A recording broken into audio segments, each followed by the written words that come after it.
tradition that was established nearly 40 years ago in this community. That tradition is a review process that allows community members to work together to preserve the qualities and unique character that make Lake Forest a special community. City of Lake Forest is committed to conducting open and democratic meetings, and to achieve that goal, meeting procedures have been adopted by the Commission. A copy of the procedures is available at the back of the room on each agenda. As always, it's the intent of the Commission to help manage the development and growth of the City of Lake Forest with a keen sense of preserving the historic structures, the open space in the city for all its present and future residents. Our goal is to move each petition before us tonight through the review process as quickly as possible, while balancing the interests of the petitioners, neighboring property owners, and the larger community. And we're going to start this evening with an introduction of the commissioners. Virginia McTier. Guy Berg. Kirk Pairitz. Fred Moyer. Bill Ransom. Jim Preschleif. And the staff. Kathy Czerniak. Thanks, Kathy. First order of business is we have the meeting minutes for the July 28th, 2010, and the, I don't believe we have the October minutes, just the July 2010 minutes. And so, unless there was any changes, Commissioner?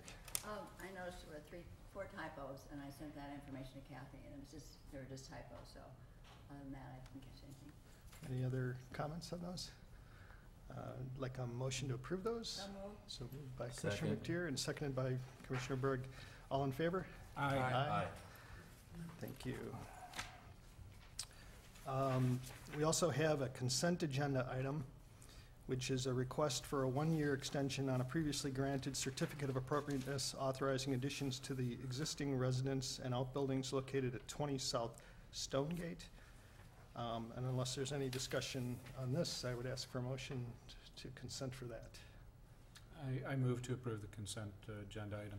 All right, so moved by Commissioner Ransom, seconded Preschleif. All in favor say aye. Aye. Thank you. Another unanimous one. We're flying now, guys. Next item is a request for consideration of modifications at Elawa Farm, and this is for the reconstruction of the historic hay barn cupola. And I think we have someone to give us a presentation.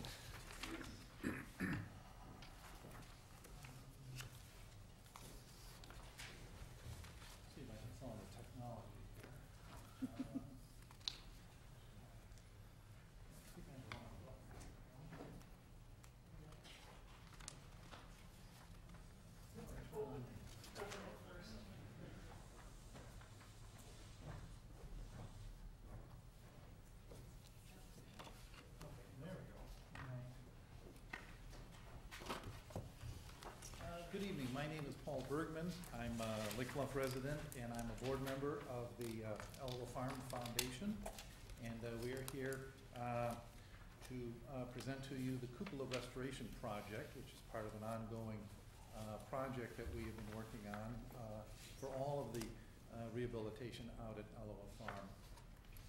After many years, we've been able to get the cupola rebuilt, and we're now ready to reinstall it. The cupolas were used for decorative purposes, and generally the fancier cupolas conveyed the success and wealth of the farmers. Cupolas were also used for ventilation, and so if you have a whole barn full of freshly baled hay, you need a big vent on the top of the house, on top of the hay barn. So what better thing to do than to put up a huge, beautiful cupola. The cupola was removed a number of years ago.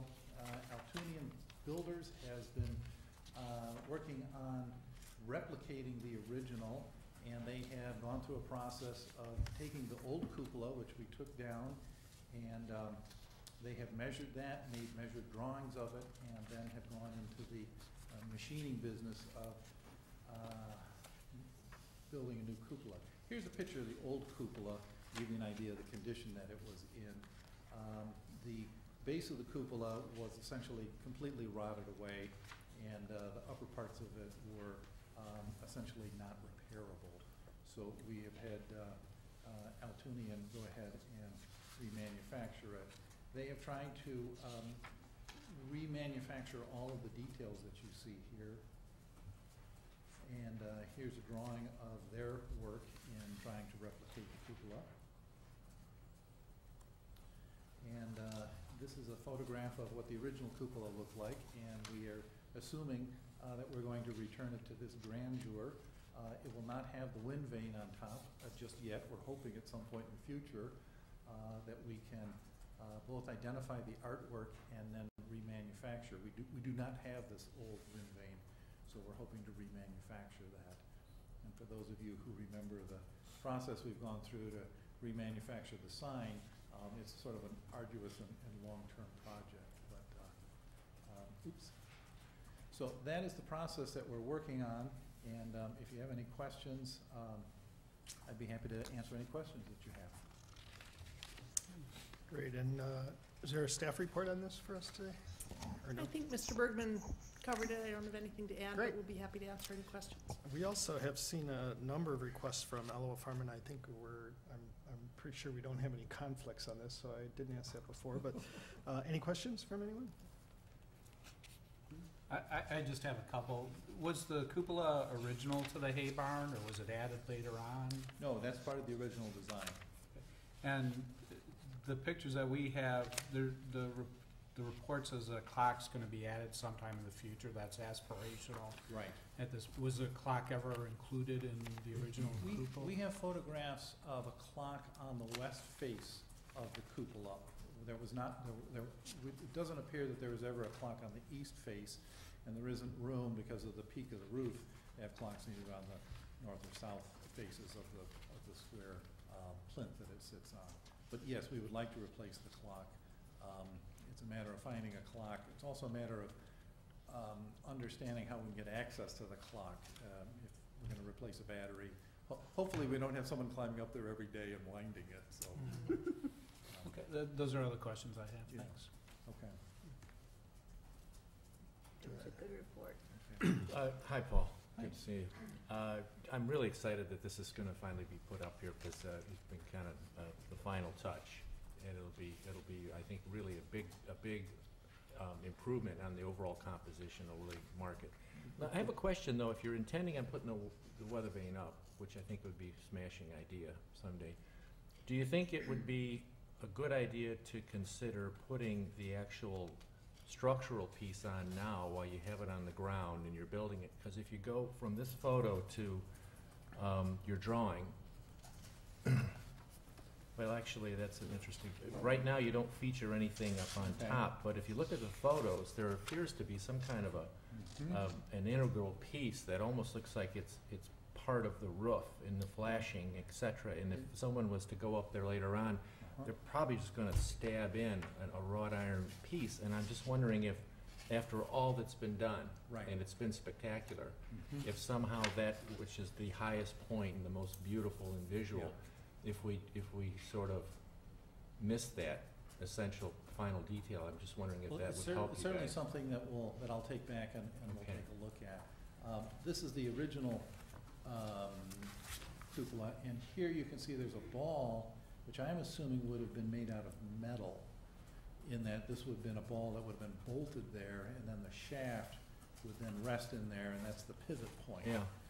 I'm only assuming that at this Yeah. point, but it might be worth our while to see if something like that is manufactured. Yeah, and I'm only trying to help, and if you go back to a couple of the other photos you had, it was something that I noticed in the,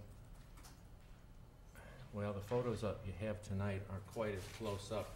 It actually looks like that round ball has an additional piece Right here. that becomes a concave element that just blends almost tangentially into that half dome.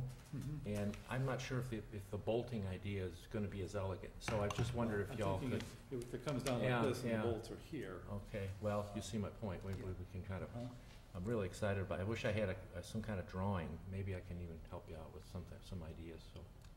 You know, everybody in town is welcome to come and look at all of the old photographs and share ideas and stuff, because, you know, we gain, every time we do this, we gain more information and stuff. So, and if anybody has any old catalogs or anything like that, we're keen to see those. That piece looks more like wood to me Well, instead of metal. Well, I We're think gonna- probably was in the original. That's, the one that they have is wood, but I don't know that you want to duplicate that, because that's a tough item to maintain, but I think Guy's point's well taken, you know, understanding how you're gonna, in the future, be able to attach the top piece would be easier to accomplish on the ground than up there. Taking the structural piece of that one degree further, I think we'd want to look at what's inside, what's underneath the Yep. dome also Mhm. to make sure there's enough wooden structure in there to support that. And just some forethought in, you know, terms of building it so that they have a solution in mind when they do the next, the piece even One if of it's the later. things that we are constantly learning is that Elawa is on a large slope and it's quite windy out there. So that we need to make sure that we have sufficient, you know, everything we do has to have a certain bulk to it in order to stave off, you know, just the constant pounding from the wind. Yeah, Thanks, Paul, that's all I had. Thanks. Just Okay. a suggestion. Okay. all right, unless there's any other comments, I think anyone from the public interested in commenting on this? Otherwise, we will move to a motion. Anybody want to make a motion? I would move to grant the certificate of appropriateness for the replacement of the cupola as proposed. So moved by Commissioner Ransom, seconded. All in favor, say aye. Aye. Thank you. Thank you.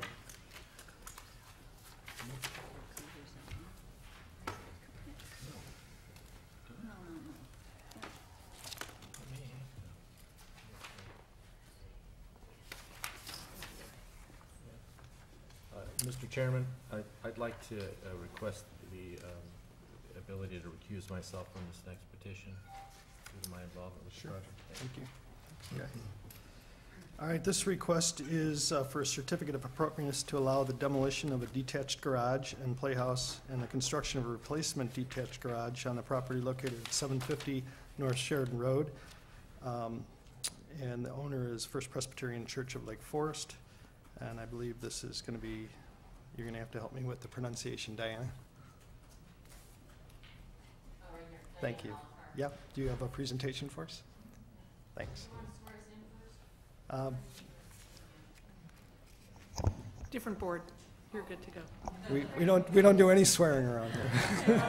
I never know. Seems like the plan commission we're doing But, it. I mean, depending on your presentation, I guess. Okay, all right.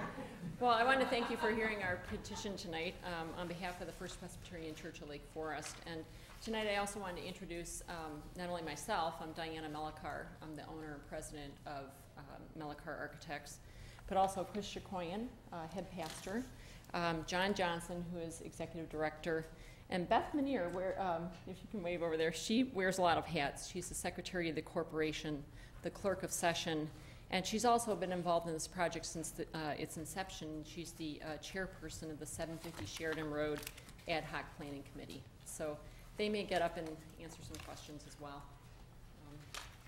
This evening I hope to demonstrate the church's need to demolish an existing garage and garden structure and build a new, smaller garage closer to the pastor's manse at 750 Sheridan Road.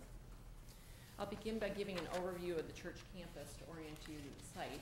Can you go to the next one? Thanks. This image shows the First Presbyterian Church campus at 700 North Sheridan Road. The church campus includes the main church building, which is located right here, and an education wing to the west. Down here is a meeting center. They hold a lot of church meetings here. And then parking lot over here on the Deer Path Road side, and up here to the north is Sheridan Road, so we're right at the intersection here. Another parking lot over here. And then the blue portion over here, where you see this would be the future manse, the existing garage and garden structure, and then two outbuildings that are located on the 700 Sheridan Road property. We can go to the next image. In 2005, the church purchased the 750 Sheridan Road property, which you can see right here. The residence on the north portion of the site is a contributing structure in the historic district. Constructed in 1910 in an English cottage style, the home has historic roots to the adjacent church property. The 750 Sheridan home was the decades-long residence for the headmaster of the Bell School, located just to the east. It's right here.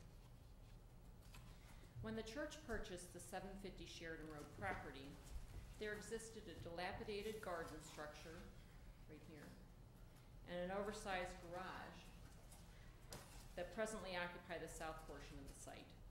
At one time, these structures served a purposeful function for the single-family residence.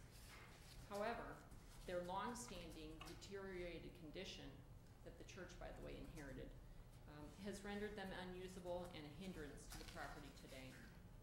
In the next image, I will zoom in on the 750 Sheridan Road property, and I'll describe its intended uses. This is the proposed landscape plan of the 750 Sheridan Road property. The church would like to dedicate the existing residence as a permanent manse for the pastor, head of staff, and build a new garage closer to the residence. So you can see this was the location of the original garage and garden structure, and we'd like to put a garage here instead. The church would like to allocate the area to the south of the proposed garage for church-related uses. This open area gives the congregation a green space that is internal to the campus, away from the traffic of public streets. The church would like to remove the existing dilapidated garage and garden structure. The existing garage is much larger than required for a present-day two-car garage and will have little remaining historic integrity if rehabilitated and brought to current safety and code requirements. The garage structure is wholly unsafe and unusable and would require extensive reconstruction. These outbuildings not only compromise the intended uses of the property, but they also require resources that the church would prefer to allocate to the manse improvement.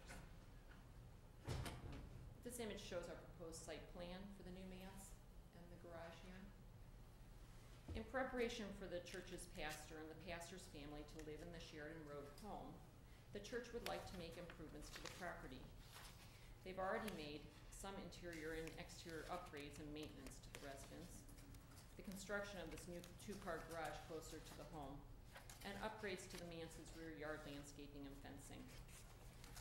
Early in the design process for the garage, the head pastor requested an attached garage for convenience and safety during our icy winters. However, as we developed our design for the garage, we agreed that a detached garage was more appropriate for the historic home and also provided a buffer for the church, from the church for the manse's garden-like rear yard setting. And this is the campus right next to them with their fire lane that goes through here. And by putting the garage here, it buffered this backyard area from the church. Now I'd like to give you a brief overview of the existing structures that the church would like to demolish. You should have received the structural reports from Wisjani Elsner that outline their state of disrepair. However, the following pictures reinforce Wisjani Elsner's conclusions that the buildings are not of sound structural integrity. This image shows the existing garden structure, which is wholly unsafe. The church has fenced off this structure and the garage building as a safety measure. The foundation, walls, and roof are dangerously deteriorated and structurally unsound. Notice how the building is to the right. The foundation has failed and the rotted floor framing rests on soil. The chimney is severed right around here, midway up, and the roof is severely compromised. Here's an interior image of the garden structure. Most finishes and all fixtures were removed prior to the church's ownership. Note how portions of the decayed roof have fallen into the building. This image reveals the severe deterioration of the existing garage walls. These walls were built in conjunction with the yard's concrete garden walls that have long since fallen down. Several windows are either missing or replaced. The roof shingles are replacement asphalt and are not original to the garage. Here you can see the garage exterior stucco wall reinforcing has become exposed and deteriorated. The wall surfaces have popped off and are delaminating due to water infiltration and rust damage to the vertical steel supports. On the interior, the exposed garage wall studs exhibit significant damage from wood rot and decay. According to Wisjani Elsner's report, if the garage structure were saved by the church, the existing roof structure and concrete floor slab would require substantial reinforcing or replacement. All interior finishes would be stripped from the building when the embedded rotted wood stubs were replaced. The exterior concrete and steel wall construction would also require complete replacement. In other words, in a rehabilitated state, the garage would have no remaining historic integrity. Now I'll concentrate on the rest of the presentation for the proposed garage. This image shows the proposed garage floor plan. A red dashed line indicates the extent of the original garage size, so it went all the way the full extent there. The new garage footprint is the same width as the existing garage at 24 feet. However, the proposed garage depth has been reduced from an overly large 34 feet to an appropriately sized 24 feet. The proposed garage size is suitable and practical for modern-day garaging requirements. This is an image of the proposed garage from the manse yard looking toward the church. The proposed garage's architecture is sympathetic to the original home's English cottage style, building massing, material selections, and construction. Wall heights of the proposed garage will match the original garage walls at 9 feet 4 inches to the roof eave. The ridge height of the proposed garage will be slightly higher than the existing garage, from 17 feet to 18 feet 6, so the new roof slope will be more compatible with the existing home.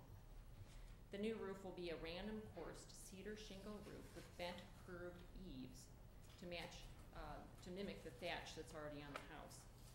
Gutters and downspouts will be copper. Walls will be smooth stucco, finished and colored to match the existing home. Where possible, existing windows that can be salvaged and restored will be reused. Only one new window is proposed on the rear elevation gable. The window will be painted wood, true divided light to match the existing garage windows. The front facade of the proposed garage has new garage doors to match the original garage doors in size, design, and millwork profiles. They will be hinged to operate as overhead doors, but they will retain the appearance of the original garage doors. The wall reveal and brackets above the garage doors will match the original garage. The proposed garage's facades facing east and south are consistent in architectural style with the other two facades. Windows along the driveway facing the existing stockade fence have a higher sill height that is consistent with the original garage fenestration. And finally, this image shows the proposed landscape plan, and I should mention, I forgot to, that Tim Christie would have liked to have been here tonight from Rajkovich and Sons, but he's on a little bit of an extended vacation right now, so I'm filling in as landscape architect as well. The new detached garage siding will be respectful of its proximity to the proposed manse, streetscape, and surrounding church campus. The garage will form a backdrop to an English-style rear yard garden of the manse and will help to screen the head pastor's backyard from the adjacent church driveway. So you can see that we have this manse yard here that's nicely landscaped and works with the architecture of the home. New landscaping will also be introduced on the east side of the site over here, where none exists right now, between the house and driveway and along the church's drive. The manse yard and church yard will be fenced for the residential neighbors to the west and for the privacy of the head pastor's family. Asphalt that once used to access the old garage here will be removed and lawn restored at the demolished building locations. At this time, no substantial planting changes to the churchyard are planned. Invasive plant materials will be removed, trees maintained, and new lawn planted. This image shows the new manse from Sheridan Road, with the proposed garage set in the manse rear yard. Based on the original garage design, the proposed garage has simple massing and utilizes materials and fenestration that are sympathetic with the house as well.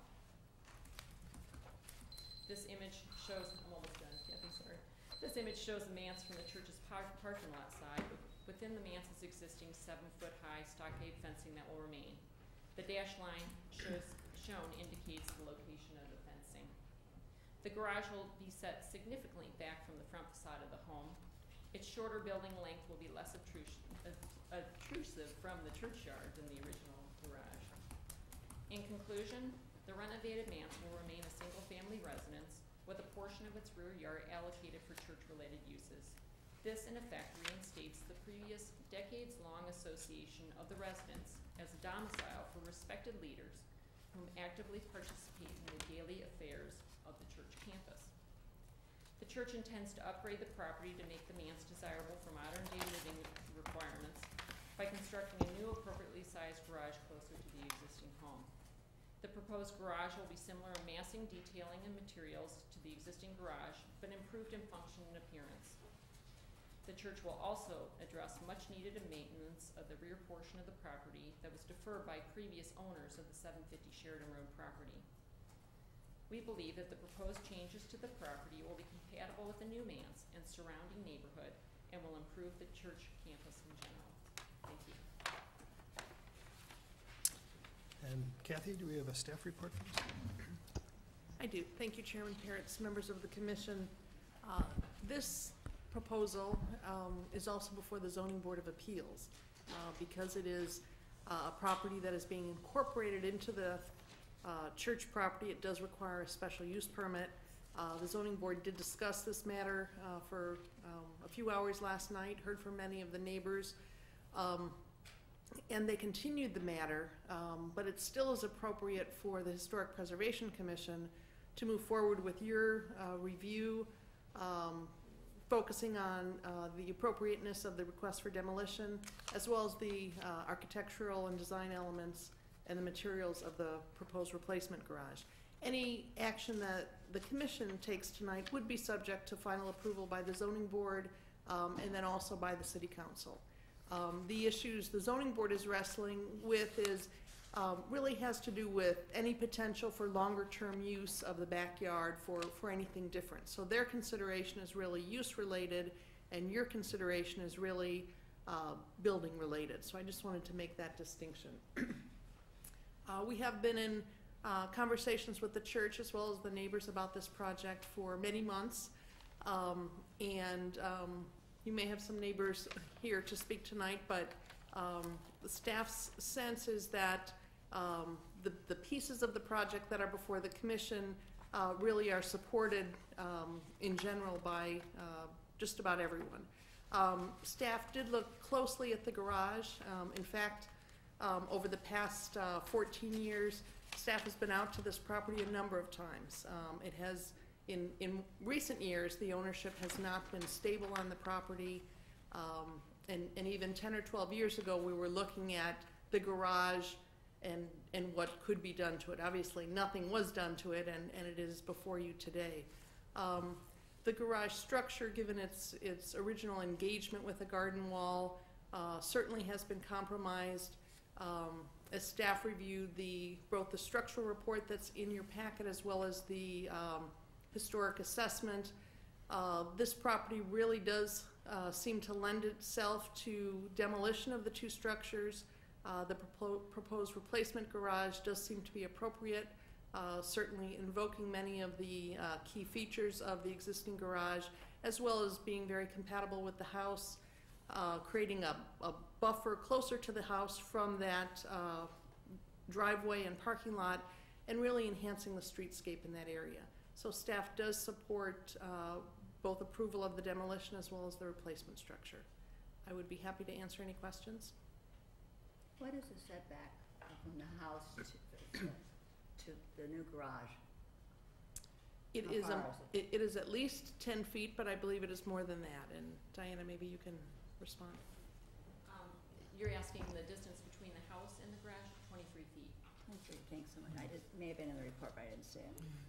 So Kathy, maybe if I could ask a couple of questions on the staff report for this real quick. Am I to understand that the use for the remainder portion of the property as a church-related function is what's in question for the zoning board? Yes. Would that affect the landscape plan and the arrangements for what would be fenced and what wouldn't be fenced? The plan before the zoning board is that the churchyard would be open. There's no plan from the church to do anything other than that. So physically, it would be a lawn with a fence around it, Correct. and so how they use it is the question. Correct. Okay. And looking forward, obviously, there's no guarantee that someone won't come in with a different plan for some time in the future. The benefit of a special use permit is that it can offer some protection to the neighbors. It can put some limitations on future uses. So that's what they're considering? Correct. Okay, thank you. And Diana, she left. I just had a couple of quick questions for you as well, and I'm sure we've got some other ones. So the current landscaping that's at the rear of that garage today, there's at least one big tree there. Those would all remain, and you think those are salvageable and you can Yeah, work, I mean, I understand trees are trees, but, There are two existing trees that we will be removing over here. And it was funny, I was, Jennifer, another architect in our office tonight, I said, oh, you know, I should have double checked on those trees. I think one of them is an ash, and I think the other one's a maple. But they identified them in the tree survey as being in poor condition, so we didn't have a problem with that. The other trees that were located in this area, they're not doing, they're basically keeping them, so, and they're maples. They're, I think what they're called second growth or something. If you look at historic photos or images, those trees didn't exist. They're fairly new, but they're planning on keeping them. and then on the landscaping plan, are you showing a fence at the rear of the manse yard? Right here? Yeah, Yeah. so is that just, The whole yard would be fenced, because we're trying to provide, you know, if you can imagine being a pastor in a large church, we're trying to keep the pastor from being sort of an official. and that's the same kind of fence that's So out there? we're trying to give some privacy. Mhm. Well, historically, there was sort of a trellis in here, and I know that Tim Christie was considering making that fencing look a little more trellis-like, although it would still be opaque, so it would still be a taller fence. And then along here on this edge, there is some stockade fencing that the neighbor has right now, and the area where there is not fencing, the church was planning on putting in additional 7-foot-high fencing, just so they would remain, you know, private again.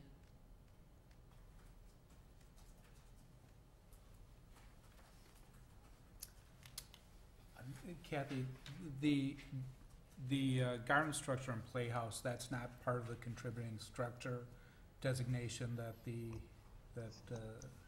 manse is that correct? Correct. The house is identified as contributing. The garage, neither the garage nor the garden shed were mentioned as contributing. Okay, were they constructed at the time of the original? Okay, so they were Really, added. from everything we can tell, they were constructed after the other ones, subsequent to the house. And the garage generally that you're proposing is consistent with the garage that's being removed in both design and materials? Yeah. And since it wasn't original to the, it was an original structure to the property, is there a reason why you're trying to duplicate the garage? Well, the garage does have some character defining elements that we really like and we'd like to retain. And we also, on the original garage, it did have what we think was probably that bent roof, but it's covered with asphalt shingles. But we wanted to be sympathetic and in character with the main home. So the garage wasn't a terrible design in any way whatsoever. It's just the construction was. Yeah, I like the doors on Well, it, it's crazy. you know. It was a ridiculous Yeah. construction. It almost looks like it was an experiment by some guy who's out there, you know, You're removing the trying something new. you're removing the basketball hoop and the backboard from the garage? Okay. And Diana, was there any magic around the 1.5-foot height extension on the new garage structure, kind of versus the other? And I don't know if that came up with any of the neighbors in terms of the height and the impact to, sight lines. No, I mean, it really doesn't, the garage is so remote from anybody except the church. It was more that we were trying to be sympathetic again to the main home. The main home has a roof, a roof height pitch that's much steeper than the garage. And we looked at, well, what would happen if we matched the house? But it was just too overpowering for the backyard. Gotcha. Didn't look right. So we raised the roof some because we thought that the 6-on-12 roof pitch wasn't very pleasing, and we raised it to 8-on-12. Okay. And you mentioned that, I think it was one window that could be salvageable. Is there any All other of them material or are all of them? salvaged, except one that we have one new window. And Oh, all the okay. others we salvaged, and we're planning on, if we can, as far as we can tell, they look like they're in pretty good shape, that we would restore them. Okay. Is there any other material other than obviously the design and the look and feel? But is there anything else that you could salvage in terms of, I don't know if there's any We tried to salvage everything that we could. Okay, I gotcha. mean, there's nothing in the walls, the roofs, the interior is completely shot, so. Okay. I have a question, not of you, Diana, but of Christine. It is my understanding you definitely are going to be the one that's going to be moving into the manse, right? Yes, In your family. if the zoning board approves this process, Right. then we would be moving in as soon as we're able to sell our home that we own in Villa Turicum. Well, it was, I moved here in 1956, and the manse then was what you have, the meeting rooms and Right. consultations and counseling and so forth. And all pastors lived there until after Herb Anderson moved out. And I thought it was such a shame that they didn't have a place to live, but then again, I know they need the equity. But anyway. If I may speak to that, we've done a lot of research now on properties owned in higher rent district areas, and most churches in areas like Lake Forest around the country are moving to manses or have always kept their manses for precisely that reason, because we want to be able to provide a home for pastors who ordinarily only have one income and are not able to afford a home in the area. So we're pleased to be able to move into this, just as Church of the Holy Spirit has. Right. As we have our rectory. Well, good luck to you. Any other questions? If not, we'll ask the public if there's any comments for public testimony this evening on this subject.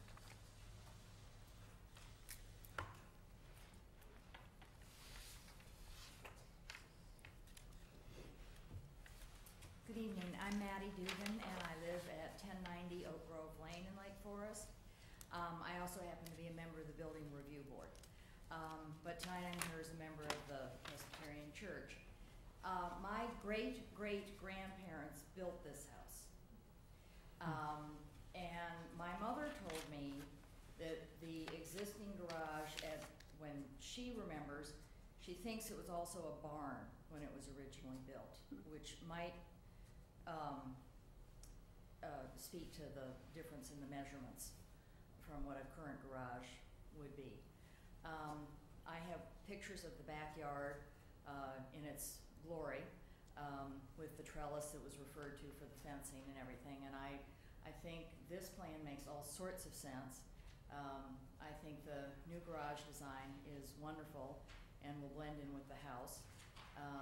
And I think it also be a great plus for the church and for the neighborhood. I too remember when Mr. and Mrs. Bell lived in the house because I went to the Bell School. And I'm all for this proposal. I think it would be great, and I hope you approve it. Thank you. Any other comments from the public? All right, I see none, so we have an opportunity to talk amongst ourselves if you have any comments. It's a wonderful plan. Yeah, I think it's a That's good good. plan. Obviously, the structures are falling down, so, you know, they're in danger as they are right now. And since they aren't original to the property, I don't see why we shouldn't move forward. Well, I concur. I think you guys have done a really admirable job reconstructing the garage in a sympathetic context to the original house, and I applaud the minor changes that you've made. Actually, I think it's nicely done. So I think we have a recommendation in our packet which spells out the notion that we would approve something or not approve something, but if we did approve something, it would be conditioned upon the zoning board of Let appeals. me make a motion. You want to do that? That'd be great. I move that we grant a certificate of appropriateness approving the demolition of the garage and garden shed and construction of a replacement garage consistent with the drawings and details included in the commission's packet, all subject to the following conditions. And there are 5 different conditions. I don't think you The want me to read all conditions the of the staff report. There Right, you in the go. staff report, of course. So moved by Commissioner McTier. Second. Second, Ransom. All in favor, say aye. Aye. That's all of us. Thank you. Thank you very much. Thank you. Now we're gonna have a house. Jim, do you think you could make your way downstairs real quick? Oh, sure. Yes, Guy, if you can come back up.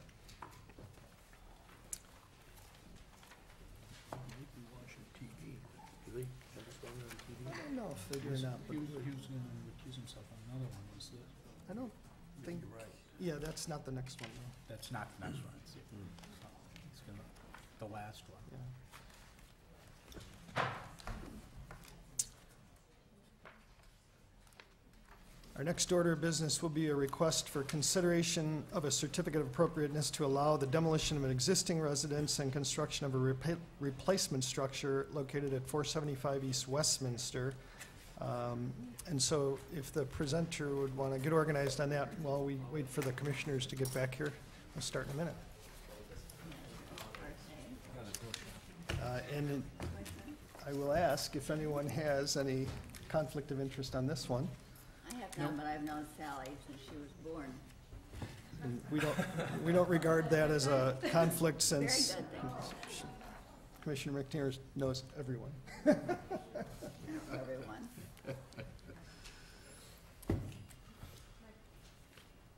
it okay to start? Please, thank you. I am Sally Bartholomew Downey, and I've lived in the Lake Forest and Lake Bluff area for 45 out of my 50 years. This has always been my home, and 4 years ago became my husband Tim's home as well. Our submittal tonight reflects our desire to remain in Lake Forest and build a life and a home that meets the needs of our expanded family and reflects our hope to stay in the neighborhood we have grown to love. Since moving back in 1986, I've lived in 2 other homes within the historic district. 275 North Mayflower Road, also known as the Mosaic House or Hansel and Gretel's house, was a labor of love, and I spent over 15 years restoring and renovating it. In 2005, the Lake Forest Preservation Foundation awarded me with the Lake Forest Rehabilitation Award. Currently, we live at 475 East Deer Path Road, which was renovated and expanded by a developer. While the exterior has the look and feel of the original house, the interior was seriously compromised. I spent the last 5 years repairing original wood and cork floors, resilvering all original hardware and light fixtures, repairing original trim, paneled walls, and recently remodeling a brand new kitchen, removing massive beams and an ill-placed iron stairway which blocked the original Chicago brick arches that were central to the old house design. My point in saying all of this is that I have demonstrated through time, research, and resources my commitment to historic preservation. I strongly believe that a historic home's value to prospective owners is not just its age or the architect, but you need the historic integrity of the home's exterior and interior to justify the dedication and tremendous expense necessary to preserve these homes. What the Mayflower and Deer Path homes had is what I would call good bones, good fundamental design, and both exterior and interior features that form the foundation for preservation and restoration. 465 East Westminster presents obstacles and deterrents that simply cannot be overcome. Therefore, our purchase agreement is contingent on demolition approval. We respect the Historic Preservation Commission's mission, and I know it is subjective. But having visited a dozen Stanley Anderson homes, this is not one of his stronger works. Elements of the front and back reflect different styles, and many of its design features are inconsistent with Anderson's outstanding homes in the historic district and the neighborhood. Its exterior has not only been severely compromised over time and had additions and changes to original materials, but has also, due to holes in the roof, been exposed to the elements for over 2 years. The interior has been completely demolished. There is nothing original left. There is no question in my mind that 475 is neither a realistic candidate for restoration, renovation, nor a contributing structure to the neighborhood. But having said that, both Tim and I are very much committed towards honoring the architect's design sense with a style of home that I have loved since I was a young girl living on Moffett Road.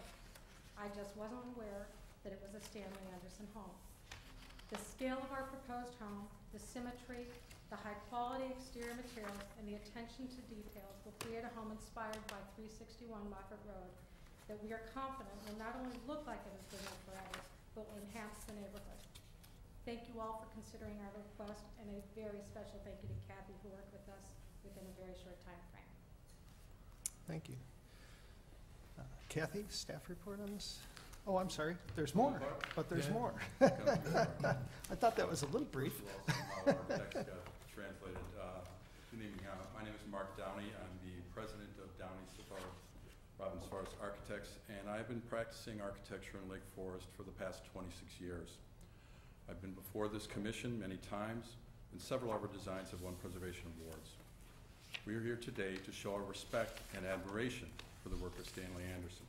We are not here to disparage his work, but state that in our opinion, 475 East Westminster is not one of his strongest designs, especially compared to the other homes in the historic district. In addition, we will show that this home has been compromised over the years through additions, changes in materials, and complete interior demolition. This first slide shows the existing home, the Stanley Anderson home at 361 Moffett, in the upper right-hand corner, in the bluff. That is the inspiration for the new home and our proposed front elevation. Based on the Stanley Anderson colonial revival homes we have seen, we would like to point out the following. 475 Westminster has conflicting design elements. The city has classified it as colonial revival. However, one of the more prominent design elements, the flared roof shown here over the converted garage, is more typical of a Maryland Tidewater home. This roof is typically used on the main roof section of a home, not just a small component. This home lacks one of the defining elements of a Stanley Anderson colonial revival home, which is symmetry. This home lacks symmetrical window placement on the first floor and historically inaccurate grouping of windows on the second floor and flanking single shutters. This is the only Stanley Anderson colonial revival that we saw with a shed dormer in the front. All others incorporated gable roof dormers with more refined detail. This original garage demonstrates several inconsistencies compared to Stanley Anderson's other works. The front wall of the garage projects in front of the main house. This is accentuated by further projection of the flared roof, which results in the plane of the garage rising above the roof line of the main house. Typically, Anderson downplays the garage element relative to the main house. The 1986 garage addition blocks the front of the original house, which is unlike most of the homes in the area. Here we see a more common use of the flared roof element of a Maryland Tidewater home over the screen porch. Again, this detail is traditionally in the front or on the front and back, not just on the back. Typically, shed dormers in Tidewater homes are on gambrel roofs. Here, it is on a gable roof. The window of the shed dormer on the front are incorrectly grouped, which is inconsistent with the correct grouping of the windows on the back. The unusually large columns at the screen porch seem overscaled for such a modest home and are not typical of the graceful proportions found in most Stanley Anderson homes. On these images, please note the symmetry and balance of these Stanley Anderson homes. The window placement, the proportion of the windows, the shutters, and the strict adherence to gable roofs. In addition, note how the garage takes a less prominent position on the front elevation. Here see window and shutter proportions, the window groupings at 475 as compared to the other Stanley Anderson homes we've toured. This slide demonstrates the elegance and design consistency of other Stanley Anderson homes compared to the home at 475 East Westminster. These differently scaled and detailed brackets occur at the front entry and the original garage. They are beautiful elements on their own, but note the inconsistent detailing and the proportion within the composition, as one pair occurs under the eave of the gable roof and the other under the flared roof of the original garage. Here we once again see the use of a shed dormer in lieu of the traditional gable dormer. In addition, you will see where one of Stanley Anderson's classical flanking chimneys has been removed. This image shows the entry door and surround, which we consider to be the most typical Stanley Anderson element on 475. However, this is an elegantly detailed entryway that is out of place with what otherwise a modestly detailed home. The next series of images are briefly going to show a series of renovations, additions, and demolition that have occurred over the last 24 years. This is the current 3-car detached garage, and it sits in front of and blocks the original house and lacks any compatible architectural detailing. Once again, this image shows the western chimney that has been removed. The original siding has been replaced with hardboard siding and metal corners at the second floor dormer, and the stripped down condition of the interior. These are images of some elegant Stanley Anderson stair designs. We would also like to note that to the best of our knowledge, no plans exist for the original house. This slide shows some of Stanley Anderson's fireplace designs. We'd also like to note that the signature Stanley Anderson quaint library corner fireplace has been completely demolished. These images of other Stanley Anderson homes we have toured show that the beauty of a Stanley Anderson home is not limited to the exterior, but the interior as well. It is our belief that when an individual purchases a home designed by a noted architect, that the interiors are an integral part of the overall design. As we have already shown, the interior of the home has been demolished by the previous owner. We'll now show you the proposed home inspired by a Stanley Anderson design. This site plan overlay shows the location of the new home as it relates to the current home, shown in red. The garage is now detached in the rear yard to be more compatible with other homes in the district. Please note that this design conforms to the floor area ratio, setback, and height ordinances, and that no variances are being requested. This rendering shows only two-story elements are the modest guest bedrooms of the second floor. Also, please note that the elegant entry, the symmetry of the windows, and the bookend chimneys. The exterior materials will be white clapboard siding, a cedar shingle roof, true divided light wood windows with painted wood shutters.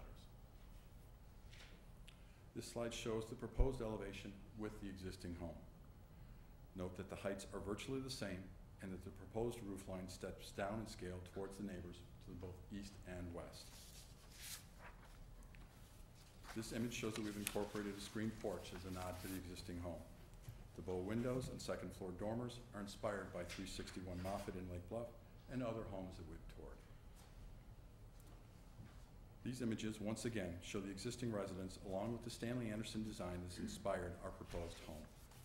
The homeowner of 361 Moffett has generously allowed us to tour their home and have given us the original blueprints, which will allow us to continue to study and incorporate Stanley Anderson's original detailing in our new design.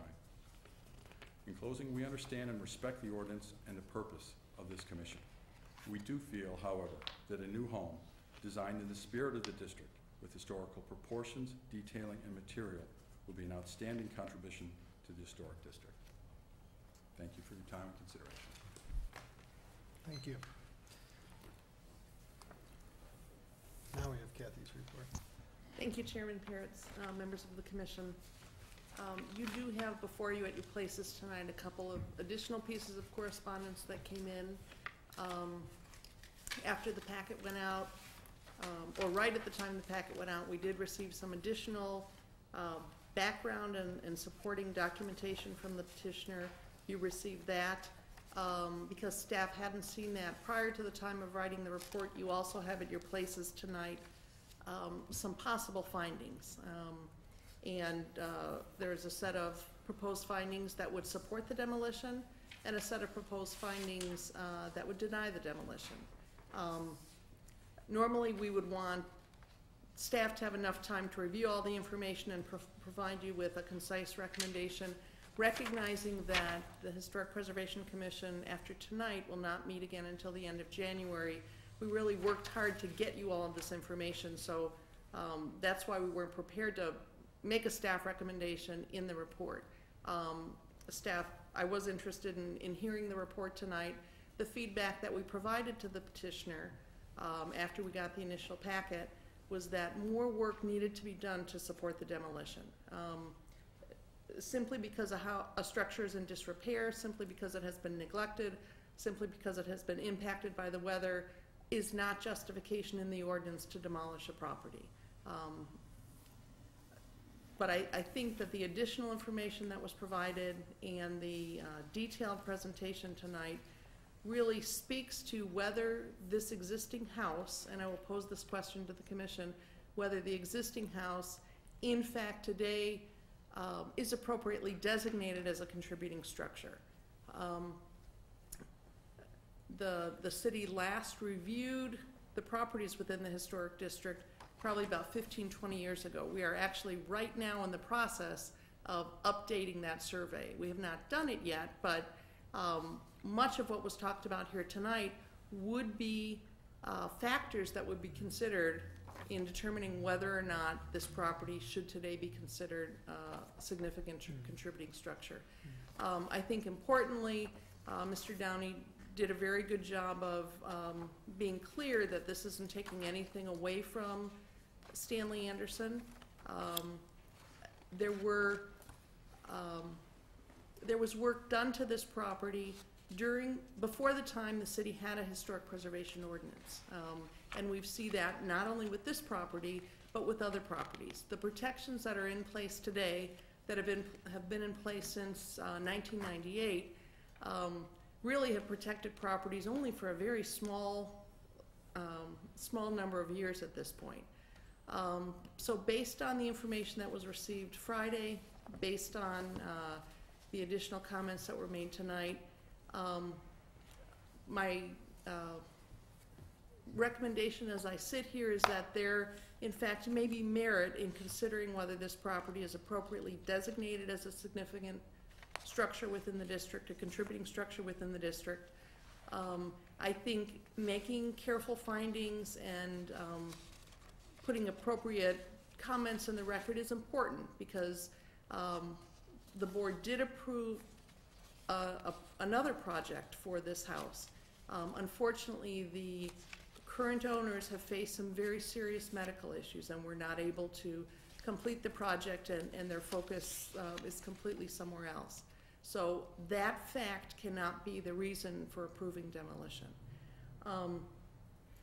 So with those comments on demolition, I'll just turn briefly to the replacement structure. We have had the opportunity to review the replacement structure. It is just within bulk. I think it's within 4 square feet of bulk, so it does max out the bulk on this property. However, it is very simple in design. It does get wider than the existing house. We are concerned about the driveway on the east side that, although we don't have dimension drawings, appears to be right on that property line. That may be something that we want to look to at least provide a little bit of area for landscape buffering. Engineering has not yet had an opportunity to review the engineering plans, but I am confident that if this is a project the commission wishes to move forward, that we can address any engineering issues. With that, I will end my comments and would be happy to answer any questions. Kathy, I have a question. You had mentioned 15 years ago that there was a process that went through, and I guess undesignated properties from contributing structures to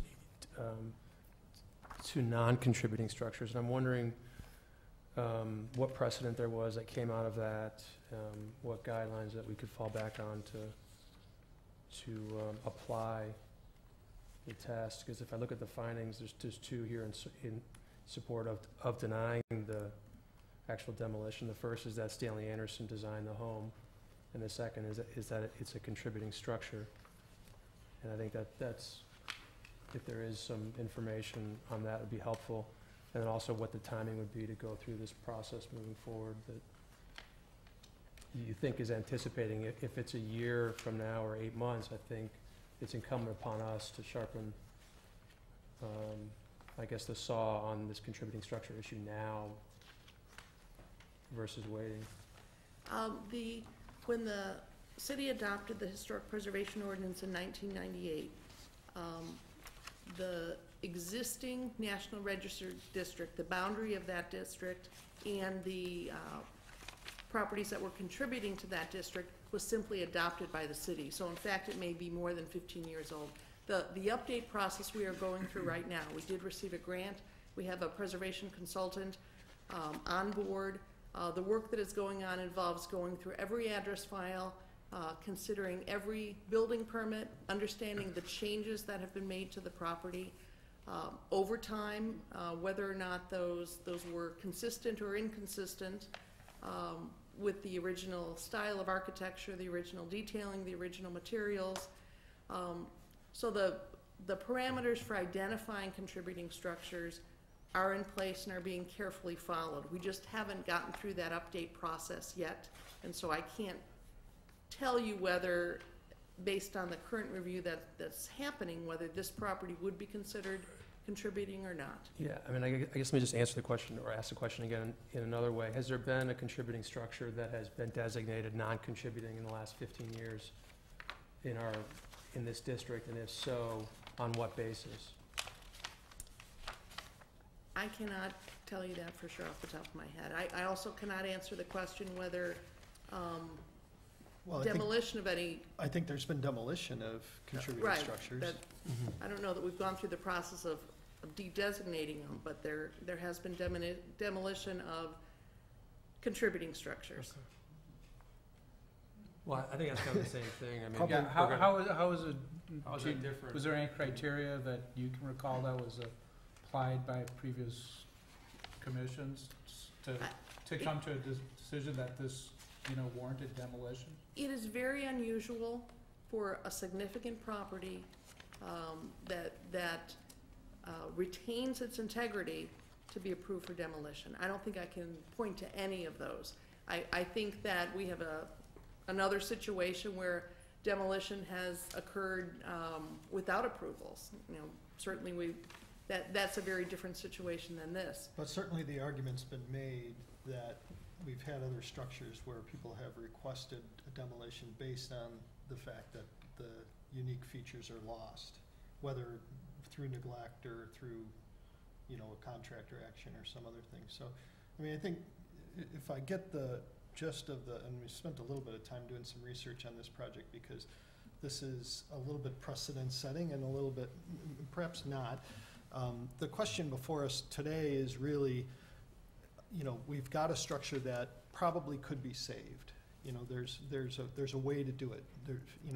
Different than the garage at First Presbyterian Church, where by the time you salvage that garage, you might as well rebuild it. There's nothing really there to save. So they've done a nice job, and they're actually rebuilding it.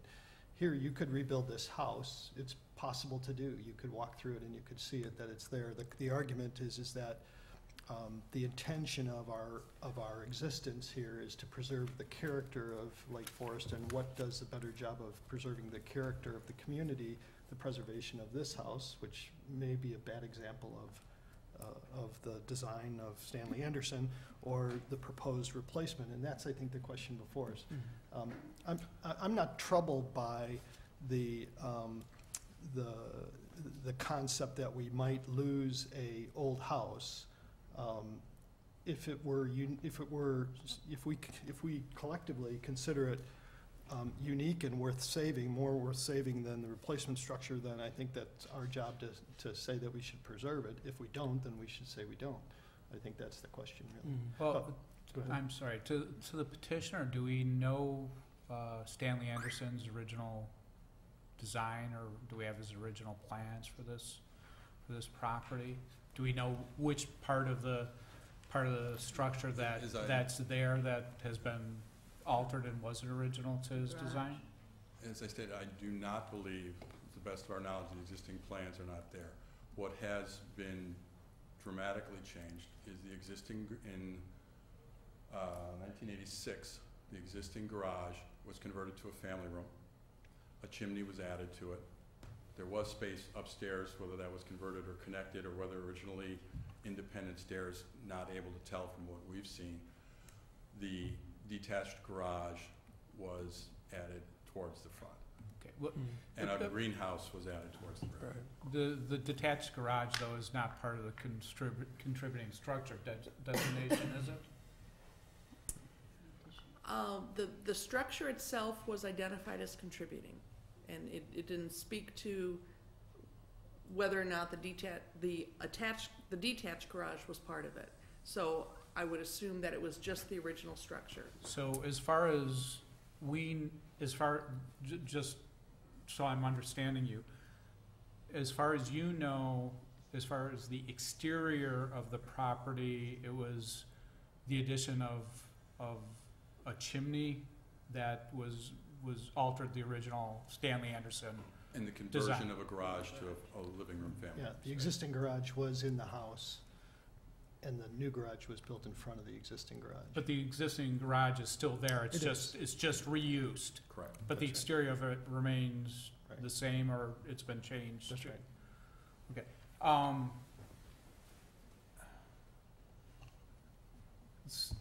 Since does the city have any information on alteration to this house, either since it was designated as a contributing structure or prior to that? I believe the garage was likely constructed before it was identified as a contributing structure. I don't know that, the detached garage was looked at that carefully as to how it may or may not have impacted the integrity. Yeah, this is an opportunity to ask questions of Kathy or the petitioner, so go ahead if you have one. Yeah. Well, I don't know if this is a question or a comment. I'll try to make it a question since we're in the question Here you go. period. Good job. Can you- I have another perspective I bring to this because I was a part of the Historic Preservation Commission at the time that the last project was brought forward for consideration regarding this property. And the various features of the house that were pointed out again tonight were not consistent with either Stanley Anderson's best work or even his work, namely the garage, which is, as I recall, roughly a 1950s sort of a contemporary garage placed on the property, not a part of the original. All those features were proposed to be changed in the last project to make the project a better example of what Stanley Anderson perhaps would have done had he had a chance to do the entire design, and to change, for example, the dormers and totally rebuild the dormers to make them consistent with the Stanley Anderson home, and the garage replaced with doors and a structure that had a character consistent with the house and Stanley Anderson work. And so I see a middle zone between characterizing the house as not Stanley Anderson's best work and therefore not worthy of being retained, conserved, if you will, and then, of course, tearing it down, putting a different structure there. There's sort of a middle ground. And which raises the question, since we're in the question period, We're looking for one. having made that statement, back to the original designation as a contributing structure, which is before my time. I don't know. Again, the question was raised: how do properties become designated as contributory? And that's because if it did at that time it was considered to have enough merit to be considered contributing, it presumably has at least that much merit today. And the last project sought to give it more merit. And that went through a lot of scrutiny by the commission, sort of guiding and nudging how those improvements might be made. Commissioner Berg was very instrumental with so many of the fine ideas that were put forward and incorporated. But that went away, as it's described here, because of the owner had difficulties and couldn't continue with the project. So that's the dilemma that I see. And then there is a whole next question of considering the merit of what is being proposed. And that's not something I'm touching on right now, but just would say that is also a part of the equation. Usually when you demolish a house, you like to keep some of the things that were a part of the house. You don't want, the shutters are not good, but what about windows? The windows are generally not in real good shape. We have discussed the front entrance door surround, possibly incorporate those brackets. There's nothing left on the interior, and those are really, in our opinion, are the two most prominent elements of the house. So there's some reference, oh, sure, go ahead, Guy, that'd be great. Thanks. You know, this is an interesting petition. It's so unique in so many different ways all at once that it doesn't really necessarily, I think, pigeonhole a lot of future projects. I think it was mentioned in the petition, but just how many Stanley Anderson houses are there again surrounding this immediate property, though? There's one right across the street, right? And two houses to the west. The Colemans and the Shanks. Correct. So Which we have toured, and those are images of all three of those houses. Yeah, so we have kind of a little enclave here of Stanley Anderson houses. That's very interesting. Apparently there are 5. Yeah, it's a kind of a unique situation. We don't usually run into a little nest of Howard Van Doren Shaw homes or David Adler homes. I think Stanley Anderson was unique in that as a particularly skilled designer, he also had no problems designing for the everyman, and I think that contributes to the character of our town and gives us a good model for our own efforts. With regard to the proposed replacement home, Kathy, how far has this actually gone as far as being submitted to engineering and so forth? You know, when I went out to the site, I didn't see any staking. Is that because you thought the staking, I mean, was there staking? Did you guys see any? I didn't see any staking, and Well, that we was, have to decide whether we're gonna demolish it. May I- well, I think it's kind of, did you decide that you didn't want to be too premature? No, And Guy, and the timeline of this, it was very rapid. And the home came on the market. It was something that our client was very interested in, and then we knew with the timing of the board and no meeting in December that time was of the essence. There was no engineering done. It's typically early in schematic design, engineering is not done. So we have not staked the property. We've Okay. prepared schematic design concepts that we could present to you that would conform to the ordinance, give the neighborhood and the board an idea of the scale and the character and the historic nature of the home that we would look to replace this home. So those elements would all be done, as we always do, when continuing along. And I think you know very, very well that good design takes time and great design takes more time. So we would anticipate developing these concepts much, much further and present them to you with the detail it's Okay. deserved. well, go ahead, Kathy. I was gonna say, staff did expedite this, again, because of your schedule and because of the, situation of the property. But given that, I think if the commission chose to, it would not be inappropriate for the board to consider this an informational presentation. I think the petitioners are at a point where, if demolition is not going to be considered, they would like to know that now, before they do move forward with any engineering or further detailing. Certainly, if the board has a conceptual sense, you could simply provide that direction. We could do further research on whether or not, given today's standards, this will be a contributing property. And we could also do some further work on the replacement structure. But I do think the petitioner is hoping to at least hear from the commission a sense on whether they should continue to put time and money into this project or look somewhere else. And is it appropriate tonight to discuss some of the concerns with the proposed structure? Yes, Sure. I think the Okay. more information, the better. Wonderful. I kind of suspected that it was sort of, you know, kind of hurrying along, but I think it would be interesting for you to develop the grading at that eastern property edge. Right now, the neighbor to the east, I'm not sure, they might be about 5 feet below the level of your driveway.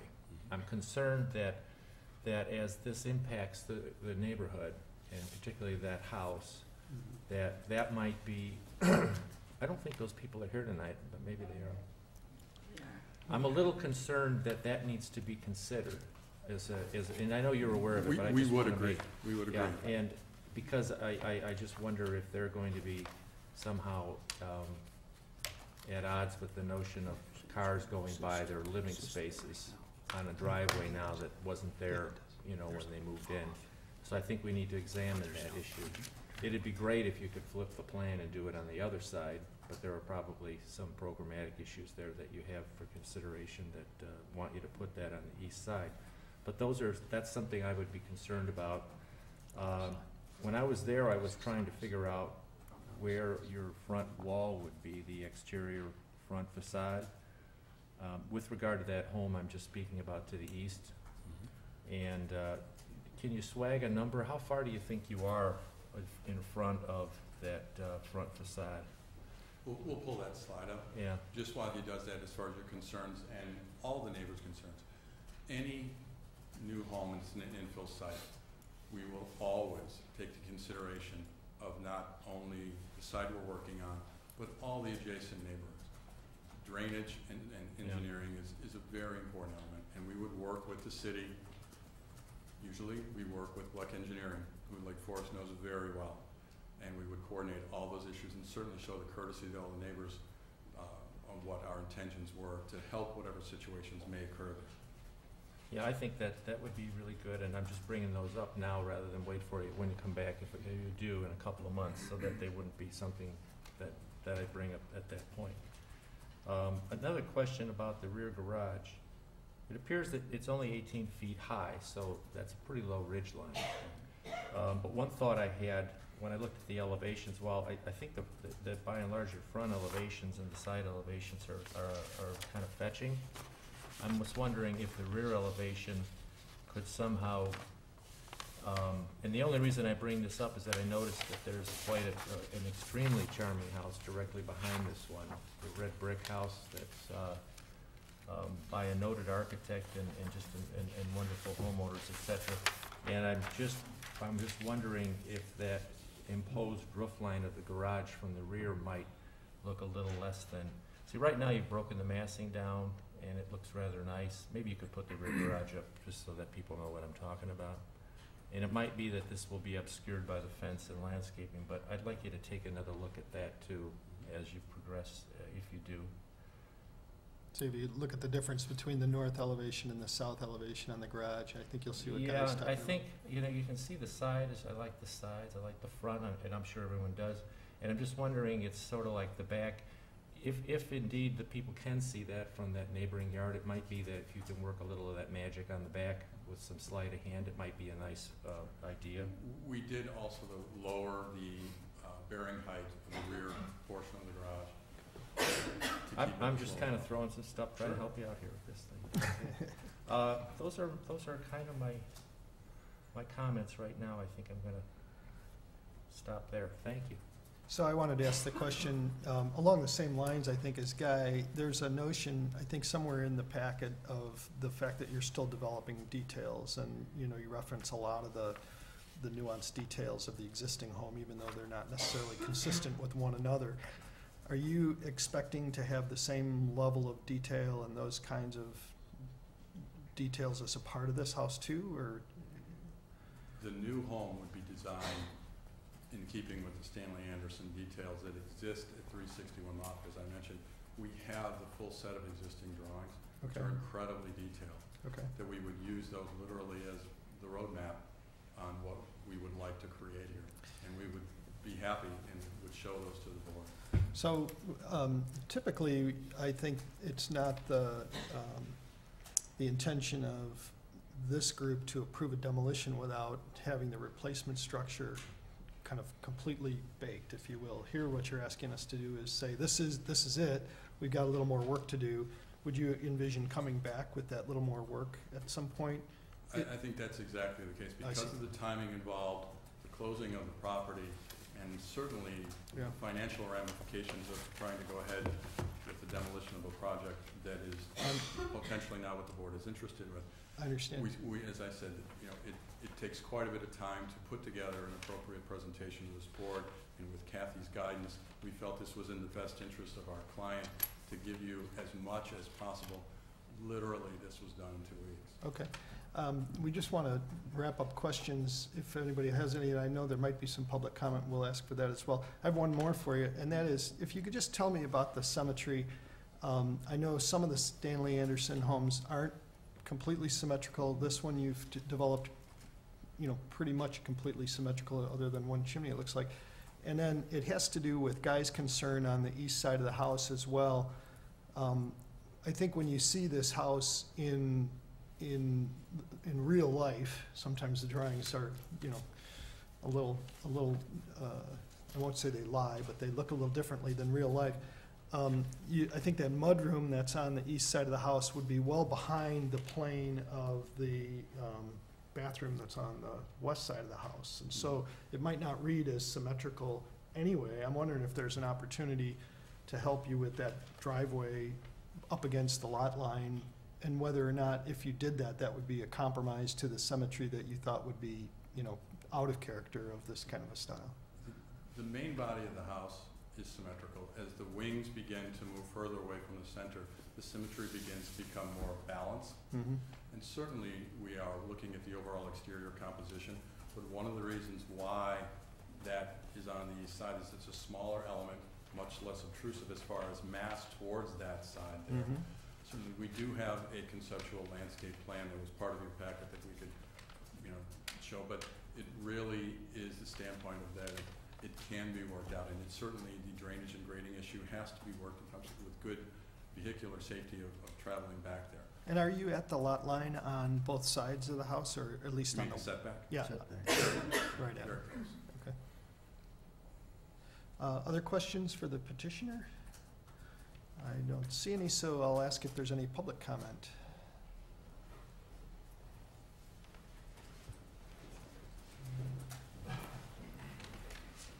Good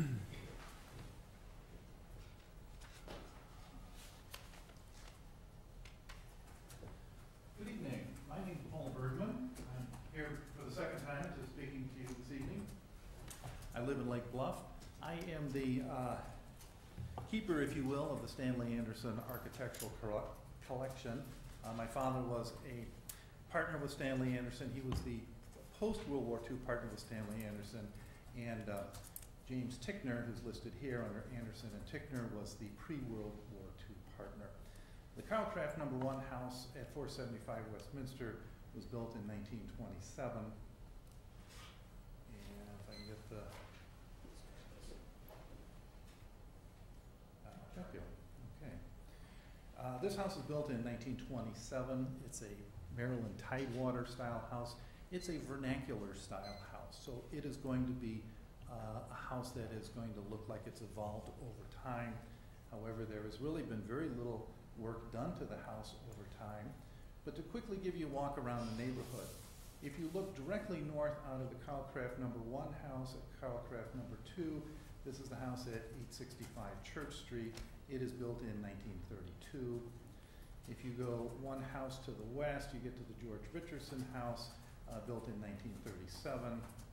If you reverse direction and go down to Sheridan Road, you get to the John Griffith house. This is built in 1929. This house is very interesting because it is a Jacobean style house. This house backs onto the Carl Craft house. And this is a design that Stanley Anderson, that Anderson and Tickner was using up until the Depression, and by 1930, 1931, this style of house, these beautiful stone houses, Jacobean, Tudor, French Norman, these styles of houses died out. The Carl Craft house is described as a Maryland or Tidewater colonial style house. The house is an uncommon colonial style in that the windows are not placed 5/4 with the door. If you go to Boston, if you go to New Hampshire and talk to a developer today or a developer 100 years ago and said, I want to build a 2-story colonial house, you could have said 5/4 with a door, and the builder would not have needed a set of drawings. That's how commonplace 5/4 with a door is. What Stanley Anderson is doing here is mixing up the balance and the symmetry. You can look at this house at the front facade and know that it's a colonial house, but realizing rather quickly that it's not a completely balanced house. And so that's part of the style, and that's part of the romance of what Stanley Anderson is trying to do. If you come over to the east facade of that, you see this big overhang here and this big straight gable here. This is very much in keeping with the Tidewater style house, where you're going to have a large overhang. There's lots of weather in the Tidewater area, lots of rain, lots of heavy sun in the summertime, so you need this for shade. Then, as you move further over this way, if you look at the chimney, you can see that there's a window in the middle of the chimney. If you want to really spend some money on a house, tell your mason that you want to put a window in your chimney, because you can really spend the money that way. The fireworks really begin here with this rolling gable here, because this is what really defines a Maryland Tidewater style house. As we come around to this side of the house, you can see here's the rolling gable that comes down, and it comes down over a full-length porch. This is another component of what makes up this Maryland Tidewater Chesapeake Bay style of house. This porch faces into the sun because in the Midwest you want to capture as much sun and you want to sit on the sunny side of the house. That's why we're going to put the rolling gable and this porch element on the south side of the house. And what's fun about this house is that these two components of the porch are true summer porches, and this third piece over here becomes the three-season porch. So that this time of year in November, we would all be sitting here, but in August, we would want to sit out here. One of the things that's very important about this house are the columns here. 1, 2, 3, 4. These are Tuscan columns, and Tuscan columns are a design element that Howard Van Doren Shaw used extensively in his houses. If you go to Ragdale, at the front door, you will find Tuscan columns. Stanley Anderson left Howard Van Doren Shaw's employ in 1925 and set up Anderson and Tickner. They built this house in 1927. In between, in 1926, Howard Van Doren Shaw passes away. So this is very much a salute to Stanley's mentor. If we come back around to the front of the house, we look at what was the garage. It's now been converted into a den or a secondary living room. And you see again, here comes this rolling gable that comes down over this part of the house. This is part of the Stanley Anderson whimsy. He's having fun with you by putting this rolling gable over the garage. When you stand in front of the house, you say, why is there this rolling gable on the front of what looks like a colonial style house? He's teasing you until he can get you into the backyard. So that's part of the process. There's also a great deal of practicality. When this had two garage doors here, you'd want to have this overhang over the garage door entrances because we have snow and rain and, as we all know today, heavy weather. So there's a practicality and a whimsy in going through this. And then, give me just a second. I want you to take a look at the bracket here. Mr. Downey pointed out the brackets. If we come back and look at the brackets over the front door, you can see this beautiful sculpted bracket. You see this beautiful door case. They've mentioned preserving the brackets and preserving the door case of the house. I think this is an indication that the whole house is preservable and the whole house has many details. The shutters are very unique to the house. I didn't take the time to check, but if the contractor is from Lake Forest, if the house was designed by Griffiths Brothers, then these shutters were manufactured in Lake Forest.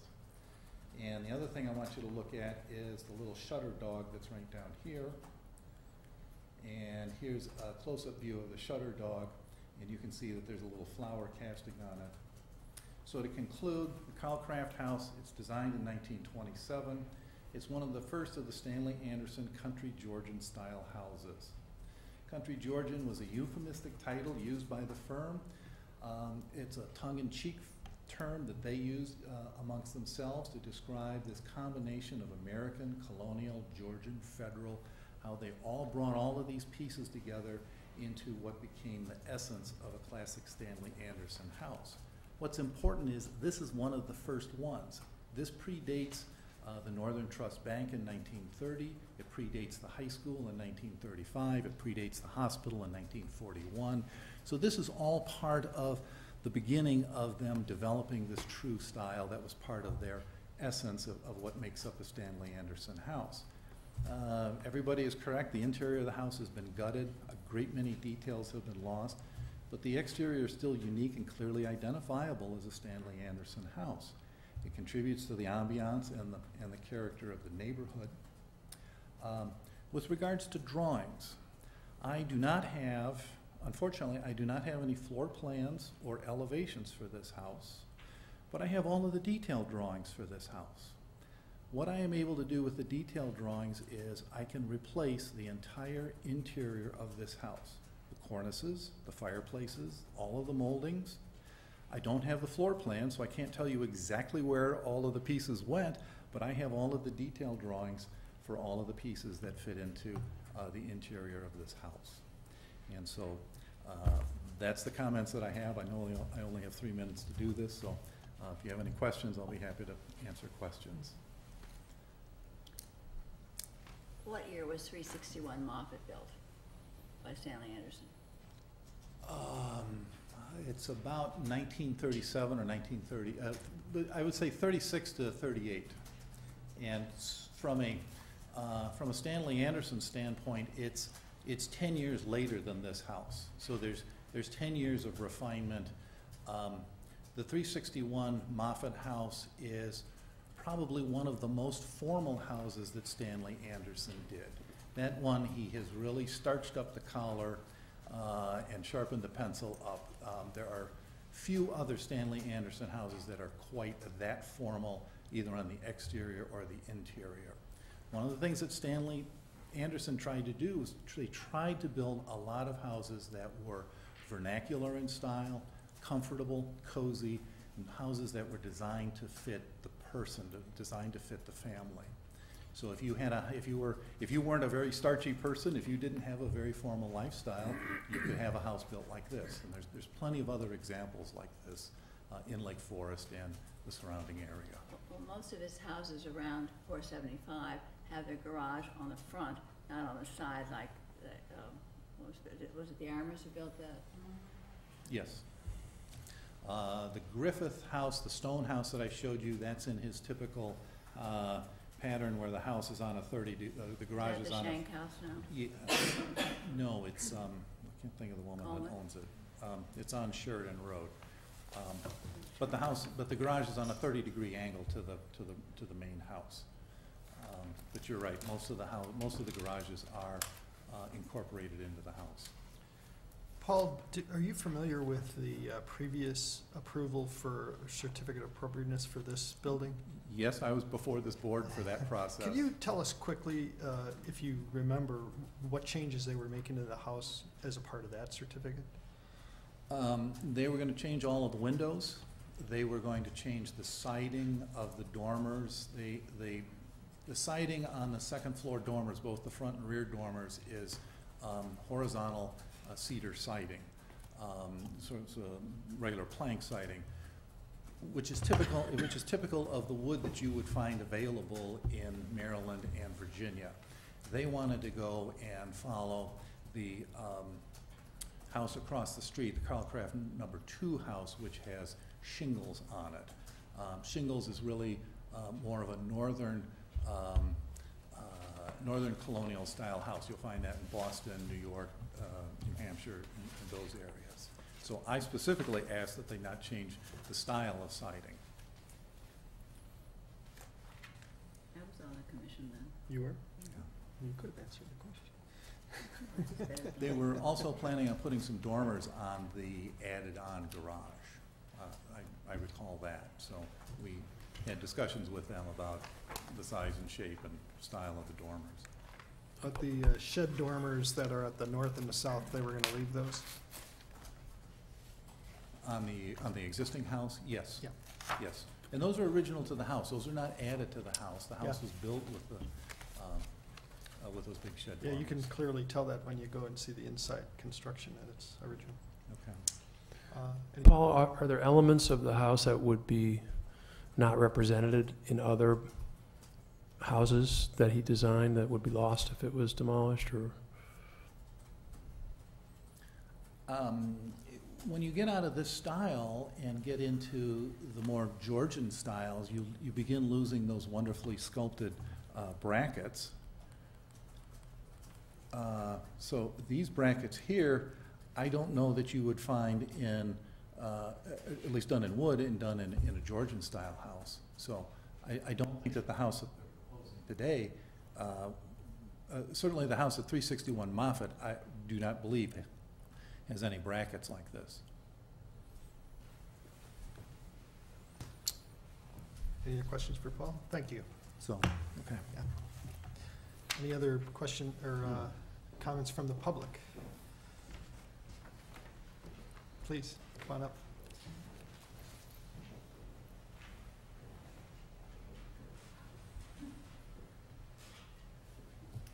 My name is Carolyn Tax, and I think you have a letter that you may have received late. For me, it was an email. I work in interior design. I've worked with Mrs. Downey for a number of years. Yeah, good. And Mr. Bergmann, I really know you're an aficionado of Stanley Anderson, and I think that's terrific. And I really appreciate all that you do on your commission. And I live in an old house, as I told you in that letter. However, I think what I'm hearing here is that this house is one of the very early houses that Stanley Anderson designed in his own firm. And maybe that's your reason for wanting to preserve it. I think there might be a consensus among other people who have some design background that it's not his finest work. And in every portfolio of work, there are some stellar, of a great architect, there are some stellar examples and some not so stellar. So do we want to preserve something not stellar, pedestrian, just because it's an early work? You know, that's something I think you need to consider. And secondly, in this economic environment, I'm very concerned, not just as a designer or working with Mrs. Downey, but as somebody who lives in Lake Forest, in the historic district. If somebody like Mrs. Downey doesn't come in and do something wonderful there, how long is it going to sit? How much further will it decay? And what kind of an accident is it waiting to happen right there? So that's what I wanted to add. Thank you. Thank you. Thank you. Please. My name is Kate Morris, and I live on Church Road, right around the corner. And I've lived in that house 36 years, and I have done extensive renovation on my house, which was a one-story, one-bedroom house. And the city was very flexible. Over a period of time, we've owned it since 1975, and since then, we had done extensive renovation, even putting on a second story. And the house is less, it was grandfathered in. It is closer than 3 feet to the property line. What I want to say is sometimes you have to take a house that is old and make it usable for families that need living space. And when you're talking about this house, that garage is not the one that they put up, the Charlie Armour put up. It ruins the look of the house. And how are you going to solve that problem without putting the garage back to where the garage was, which makes the house really sort of impractical for real people living there? So I think that if you find a buyer who is willing to take a house and be respectful and be transparent and have integrity and work with the city, that's well worth listening to, because I think we all would love to protect every single house, but you know, sometimes it just doesn't work out, and especially in the economic times, who is going to take this house and make this into a practical house for people to live in now? And that garage is really, it is really ugly, and it really destroys the street. If you really think about it, as you drive down that street, there is not one garage that sits up like that. So that's my, thank you. Thank you.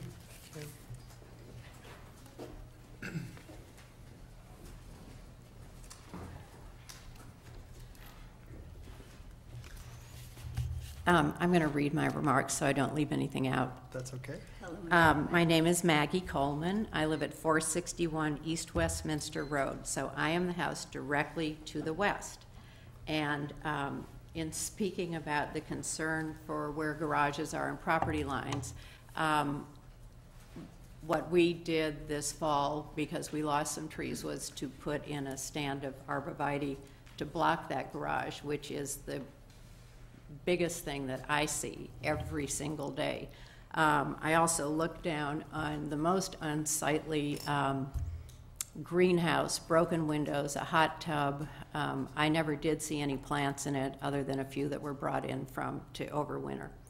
But I've lived in Lake Bluff and Lake Forest since 1985. My husband, Tim Coleman, was born and raised at 55 Green Bay Road in an Ambrose Kramer designed house that his grandfather built in the 20s. We have lived for the past 11 years in a Stanley Anderson designed house next door and east of 475 East Westminster. I am sensitive to the issue of historic preservation, and I am particularly aware of the work done by the Anderson-Tickner firm because for 14 years we lived next door to Ross and Bill Bergmann in Lake Bluff. I enjoyed seeing the firm archives when Paul Bergmann was helping me search for an original fence and gate for our house, which we are hoping to get to put on soon. I have read as much as I can to become acquainted with the style of the house and have considered it in comparison to other houses in our neighborhood. I have also studied the architectural and landscape plans submitted by the Downeys. My husband and I support the proposed project and urge you to approve it tonight. In my letter of October 20th to Kathy Czerniak, I talked about my frustration in living next door to a deteriorating abandoned house for the past 2 years. For about 9 months prior to abandonment, there was sporadic construction and a site with a pile of unused lumber and bricks next to a large dumpster. The interior was completely demolished. All the fine details that are part of an Anderson-designed home were destroyed. There are large holes in the roof, leaving it open to the elements, which you've heard. It is time to do the right thing for our neighborhood. A sensitive, qualified buyer has stepped forward to make the neighborhood whole and to restore the streetscape to integrity in a timely way. This is not a handyman project.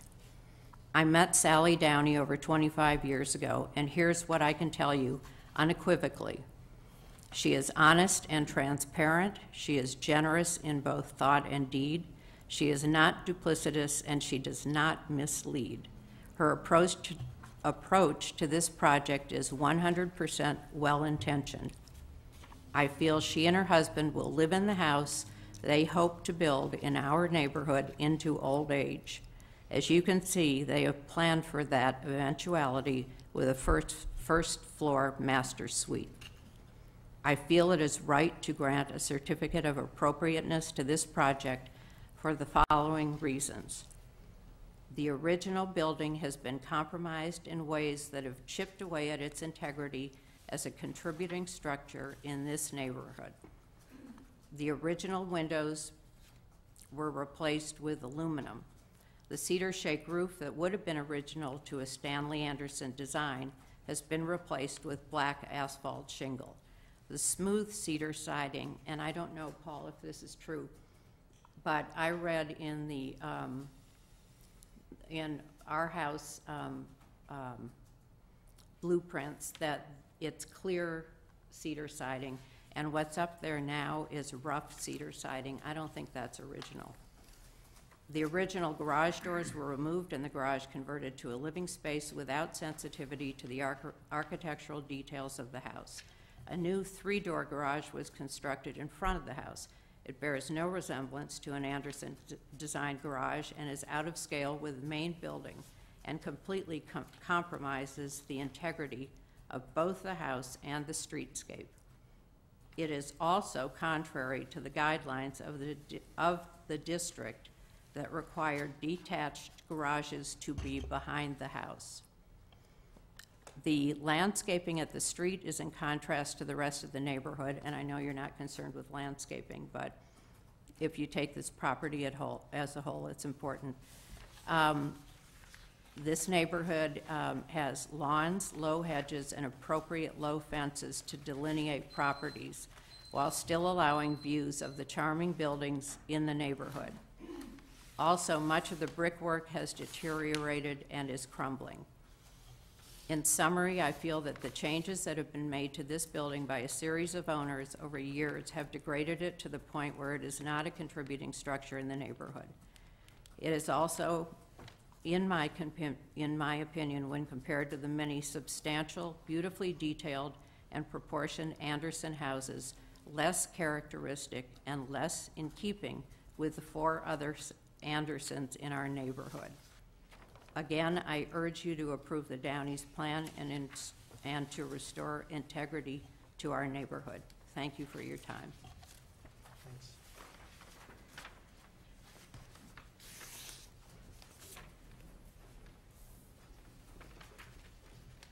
Hi, I'm Jan Gibson, 59 East Franklin Place, and I really wasn't planning on speaking tonight, but I can't help it.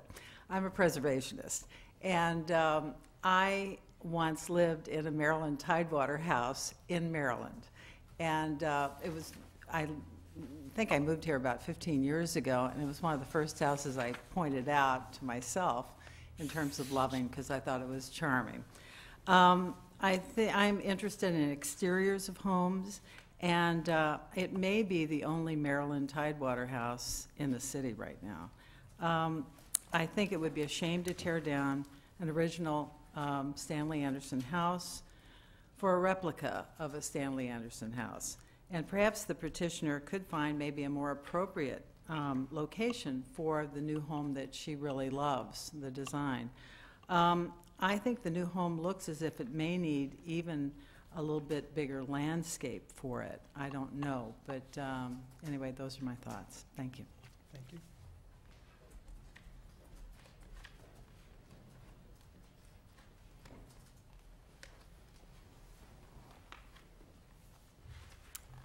Maddie Dugan, 1090 Oak Grove Lane again. My family and I lived at 461 East Westminster, the house immediately to the west that the Colemans now occupy, for 30 years. My mother always said that one of the worst things she ever did in this town was approve the garage at 475, which she did only because she was a personal friend. My parents were friends of the Armours. It's very poor. But it was also done before all the city's the preservation rules and regulations were put in place, and I think you need to remember that when you consider this application. I know the Downies, and I think they would, if possible, try to incorporate the few salvageable bits of 475 and possibly somehow work them into the plan that they proposed for that lot. I don't think preserving a not wonderful Stanley Anderson is worth it. I think the city has the opportunity to have this piece of property renovated, brought back to life with a very attractive new structure that I think the Downies would be happy to work all the details out with you all and city staff as time goes on. And I heartily support both the demolition and the plan for the new structure. Thank you. Thank you. Please, any other comment?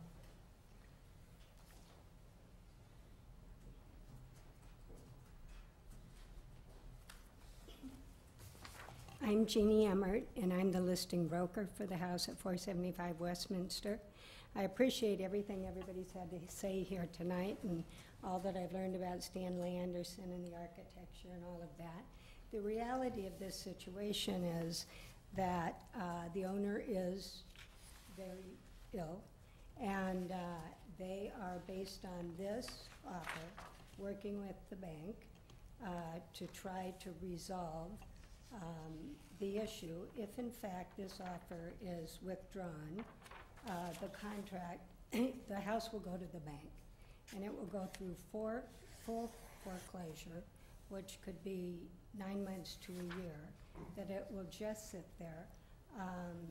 There will be nobody mowing the lawn or any of the small contributing things he's been doing at this point.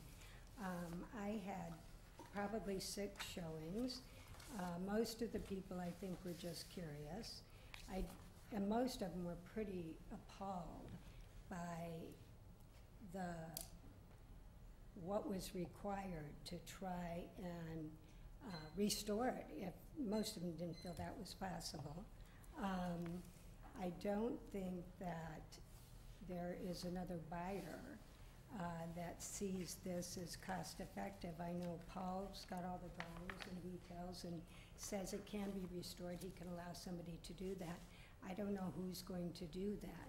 The house wasn't what people want today. It had a very small kitchen, a big, big living room. It isn't the type of living space. It's been redesigned as a 2-bedroom for these people. They were empty nesters. And so the design and the framework has been put up. All of it was taken down. The framework was put up for the 2-bedroom structure that exists now. They'd have to take all of that down. I don't know that it can be restored. I don't know that there's a person interested in doing that. Or will there be in the next year? So I think the forecast for this looks sort of bleak, and it may just sit there. And I think for all of us who live in Lake Forest, I've lived here for 34 years, a foreclosure on Westminster, a full foreclosure, would not be a good thing. I think this is by far the best of all alternatives, and that Sally would do a beautiful job. I was so impressed with the architectural design. And I know Stanley Anderson well. I've sold real estate in Lake Forest for over 20 years. Anyway, so I'd like to see you approve the demolition. Thank you. Thank you. You have to fight it out among yourselves who comes next.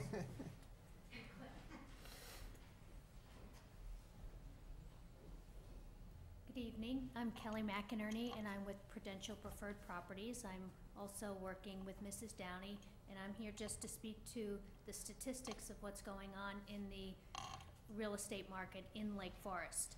As you know, it's a significantly different market than it was when the current seller purchased the home back in 2007. They didn't close to 2008, but they put the contract in 2007. And our real estate market today is dramatically different than it was back then. If somebody were to come along and renovate the current structure, they'd be spending a significant amount of money. Putting it into a dollar amount of maybe $1.8 million to $2.2 million. The houses that have sold this year in 2010 in that price range, there have been 18 of them. The average number of rooms for a home like that is 12. The average number of bedrooms is 5. We're talking about a structure that has 2 bedrooms. The average square footage is 5,700 square feet, and the average acreage is 1.4.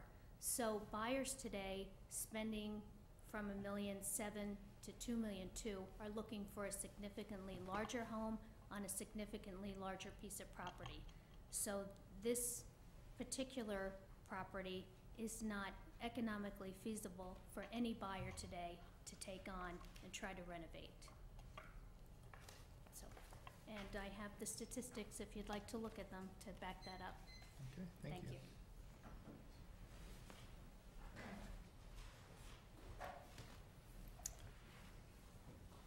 Other public comments? All right, I see none, so.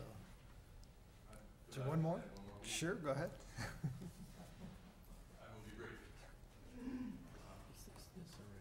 I can say unequivocally that if we felt, our firm, our 4 principals have over 100 years of architectural experience, we would not be before you. I can also say that our client, if she felt in any way this home could be saved, we wouldn't be here. We'd be here for renovation. She could do it, or she wouldn't be pursuing this.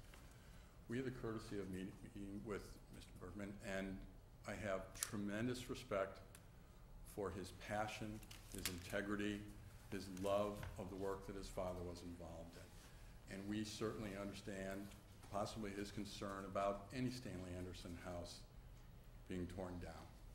But I believe, as he said, what is to one person's whimsy, to another architect or even to another person might not be considered whimsy.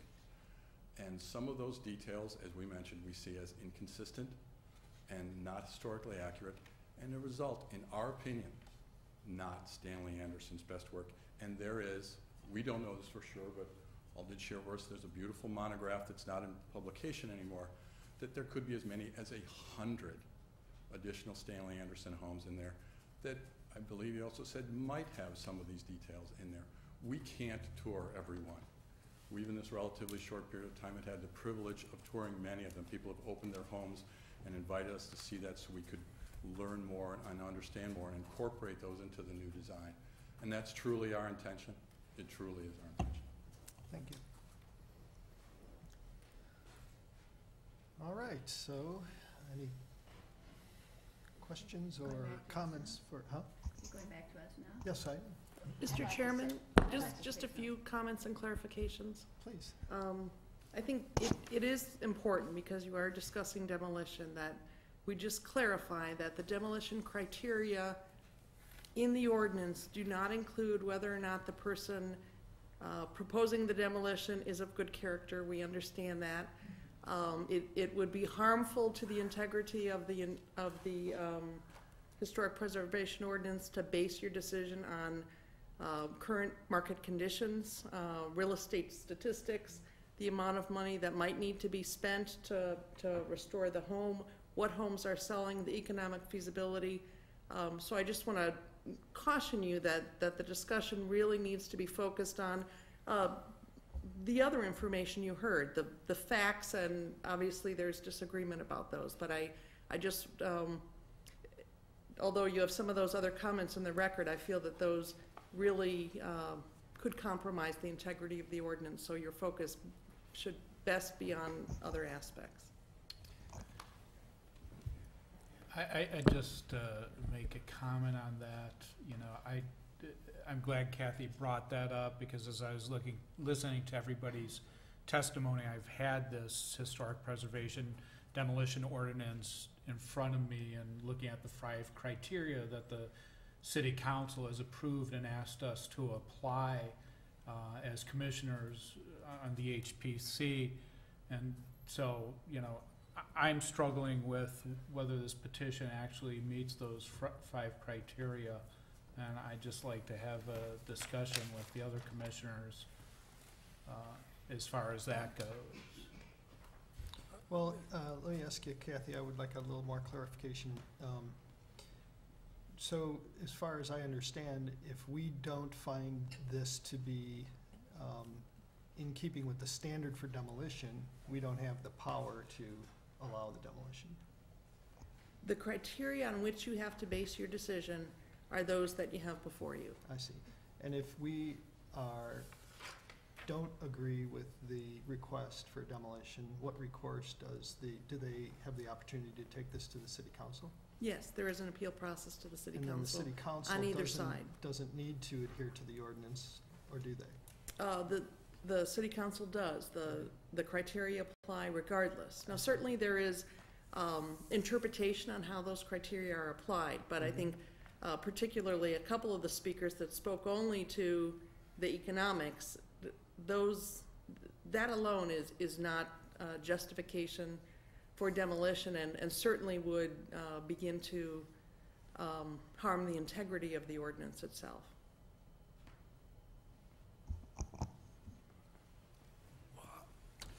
Well, first of all, I'd like to congratulate the petitioner on putting together a really thorough request here.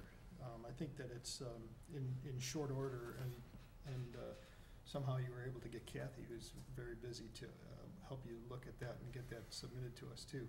It's a perplexing decision we've been asked to make here, because I think there's merits on both sides of the coin that we have to consider closely. It's no slam dunk for sure. I'm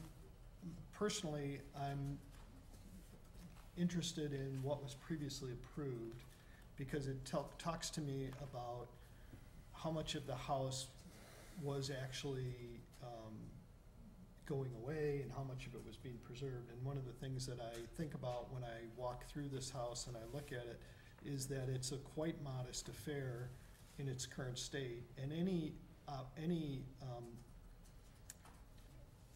opportunity to renovate it, to make it useful for modern standards, and we do this all the time for historic homes. We add garages where there were none, or where there were small garages. We add big kitchens where there were servant kitchens. We make all kinds of efforts to modernize these homes for practical use by today's citizens. There's lots and lots of precedents for that. In this case, that kind of an effort results in a house that's completely out of scale with the original house, which is, in my estimation, I do agree that it's not probably the poster child for Stanley Anderson homes, although he designed it, so it's still one of his homes, you know.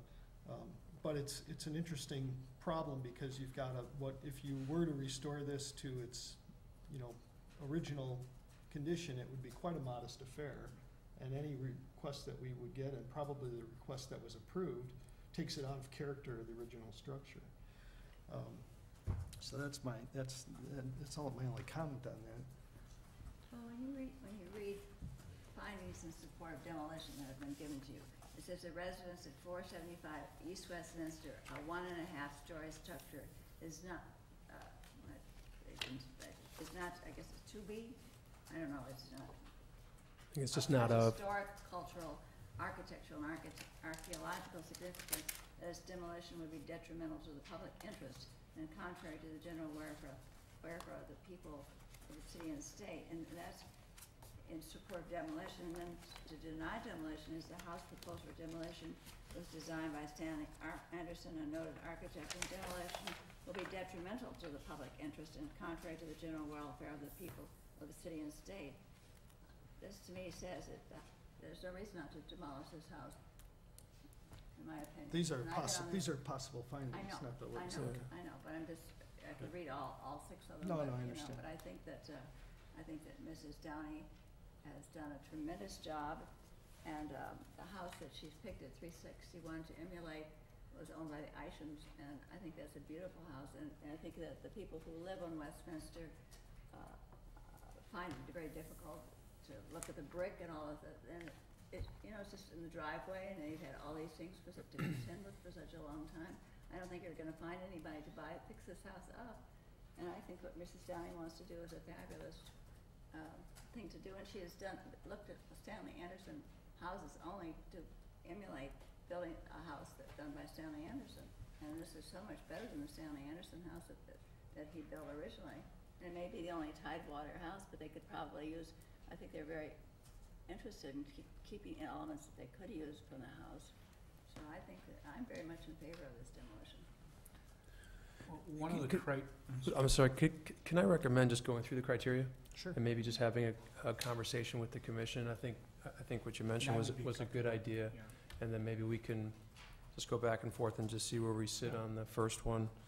And I think you touched on it, it was the detriment to the public interest and contrary to the welfare of the people, of the city and the state. That's a fairly broad overarching criteria. It's hard for me to reconcile that the demolition would be detrimental to the general welfare of the people of the town when a lot of the neighbors are in favor of it and are speaking I would agree. strongly to it with respect to Paul and the heritage of the home. I understand that as well, but I imagine if we put it up to a referendum and a vote to the city, public, or the state, there probably would be some sympathy, maybe not directly to our criteria, but in general. Well, certainly not detrimental. Not detrimental, right? Could I comment on that? So, yeah, I just Well, started. with respect to that, I would want to ask whether any of these criteria under number 1 were the reason that the structure was designated as a contributing structure at some previous time. And I don't know the answer to that, Right. but we may be going past, assuming that it does not have any of these characteristics where, in fact, they were the basis for designating it as a contributing structure. I think that's a great point. I think the contributing structure and the non-contributing structure and what happens to not be contributing anymore is a robust and relevant topic. I think if we click through the wording of the 3 criteria or the 5 criteria and take them fairly literally in our interpretation, then as a first pass, then maybe we can revisit that discussion or at least have it along the way. Well, certainly, I think there's an argument to be made in both sides of that, Right. number 1, right? Because some people would, certainly Paul made the case that this is a very unique Stanley Anderson house because it's different than all the other ones, right? Those differences are what the other side of the equation would say make it not a contributing house because it's not in character with Stanley Anderson. Yeah, I guess I'm keen on detrimental, Okay. right? I mean, is it Yeah. detrimental if the house is demolished No, to as a the matter of people? fact, it's quite detrimental in its current state. That's the problem, Right. actually. Well, it could also be, is it detrimental to lose a structure that has been found to be contributing to the historic character of Lake Forest? Right, Is does that the detrimental? detriment go to the actual economic possibilities of the property, or does it go to the architectural, historic, cultural significance of the property? Yeah, Again, I'm not sure because we don't have a lot of guidance on that question. Yeah, I mean, I look at it as detrimental to the public interest or contrary to the welfare of the people of the state, and it's open to interpretation. But To it's demolish it. it's a broad-based, detriment, and certainly it being denoted as a significant structure, and the history of it is important. That's why we're here. Right. But I would, on that criteria, I would say it doesn't really pass the test to not demolish it, but that's just my opinion. And we can share others and then maybe go to the second one and see where we're at. Number 2, it says to have diminished historic integrity as a result of past additions and alterations, it should not be identified as a contributing structure to the historic district. Well, they added that garage, and I think they ruined the house when they did that. In my opinion. Well, on that topic, I mean, I'm looking at the ordinance here. A property can be continued to be designated as a contributing structure, even if there's been alterations. Right. So I think that's, But it does have to diminish historic integrity. yeah. For me on the second one, I think it does contribute to the distinctive historical, cultural, and architectural character of the neighborhood. That's hard to dispute. I think the integrity of the building and its decay is a separate issue, but it's a Stanley Anderson home. So the second one I have, some pause. Absolutely. Some pause for, right? That's why we're here, and what Paul and I think his friend had mentioned that I think is critical. I agree with you. I have some pause on it also. I'm having a real tough time applying this criteria to approve demolition, And I, for me, number 5 might be kind of a showstopper because it says that we shouldn't approve the demolition if we haven't, if no certificate of appropriateness has been issued for replacement structure objects. I think Guy, was talking about, there need to be, we really don't have complete plans in front of us, and, there needs to be some changes of what we're seeing in front of us, at least they're feeling some commissioners of that. I don't think of that as a showstopper myself, because we have, I could build this house from these plans. Okay. What I think, so I know what's gonna be built here. I know I'm not gonna give them a permit for a 2-story colonial but we probably would ask them to come back and put some spit and polish on it, because there's some areas of this house, for example. But my point is that no certificate of appropriateness would be forthcoming from this No, I think this you could. commission today? Yeah, I think you could. I think Okay. you could condition it upon them further developing the details and bringing those back to us and still give them a certificate. Am I wrong on that, Kathy? The ordinance does require that the certificate of appropriateness for demolition and approval of the replacement structure go hand in hand, but there certainly isn't any reason you could, if you wanted to move in that direction, you could give an indication of where you are with the demolition and direct, and I think I heard Mr. Downey said his full intention to provide the commission with further details. Yeah, I mean, I think in this case, But the details. it was those further details. Could we approve a certificate of appropriateness without having reviewed those details and considered it? That was my question in that regard. You Yeah, could I- certainly continue the item as you've done with many in the past, but I think what the petitioners are looking for is some clear direction on the demolition. If there's an indication that the board is inclined to support that, if the details are acceptable on the replacement structure, I think there's a clear road to move forward. Obviously, if you feel the demolition criteria aren't met, then I'm sure the petitioners would want to hear that, so they don't spend the time refining the plans for the replacement structure. Yeah, look, maybe, and that's the way I thought we would be doing it, is we're not, this isn't extortion, we don't have to tell them, yeah, you're gonna get approval. What we can say is that we're looking favorably at it, maybe we want more input, and certainly when we didn't really even have a completely formulated staff recommendation, I don't think that we necessarily wanna make an approval one way or the other about the demolition request tonight, but maybe what I'll do is I'll just take a stab at how I feel about it. And I think, as I said earlier when I was talking, this is pretty unique. I think this is the first one I've seen in 10 years where there are myriad things going on all at once. And Kathy's right, we really shouldn't let certain things influence us. But at the same time, there are a lot of different factors here. I think it was actually quite fortunate that Paul gave us his little talk, and actually I value Paul as an authority on a lot of our local landmarks, not just work that his father's office may have done, and I want to make that clear that I really appreciate all his input, and it's very much, I think, to some degree, on a connoisseurship level. He really has the finer points of what are here on this house spot on. At the same time, and I was hoping maybe I could get to say this before Jan came back in the room. She stepped out for a moment, but I'm not so sure that this house reads as a somewhat pristine example of the Maryland Tidewater at first blush. The dormer across the front, which I believe is original, doesn't really have that delicacy that the dormers have over the garage. And so a lot of these things aren't when one passes by this home significantly important to me as they are, say, to the house directly across the street. When I go by that house, I get some kind of a physiological tingling of sorts that tell me I'm going by. I want to make a few people laugh because this is sort of just getting to be, you know, we were rolling earlier, so this is the one that happens to slow us down.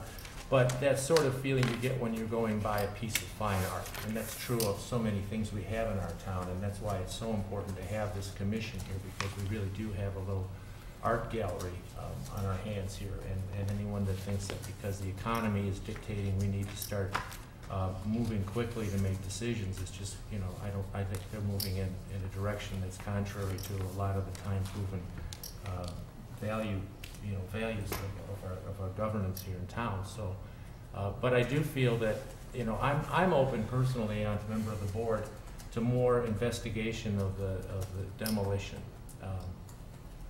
It's something I think in looking at this as a total petition and some of the other contributing influences on the past petition, I could review that favorably, I believe. And I am concerned about the replacement home, and I know that you're going to go to work on it, but I also been on the board long enough that if I don't say something about this, we'll get this back in a couple months from other petitioners, very little will be changed, and it'll make us feel as though we didn't do the right thing when we had a chance, and why are you holding the petition up?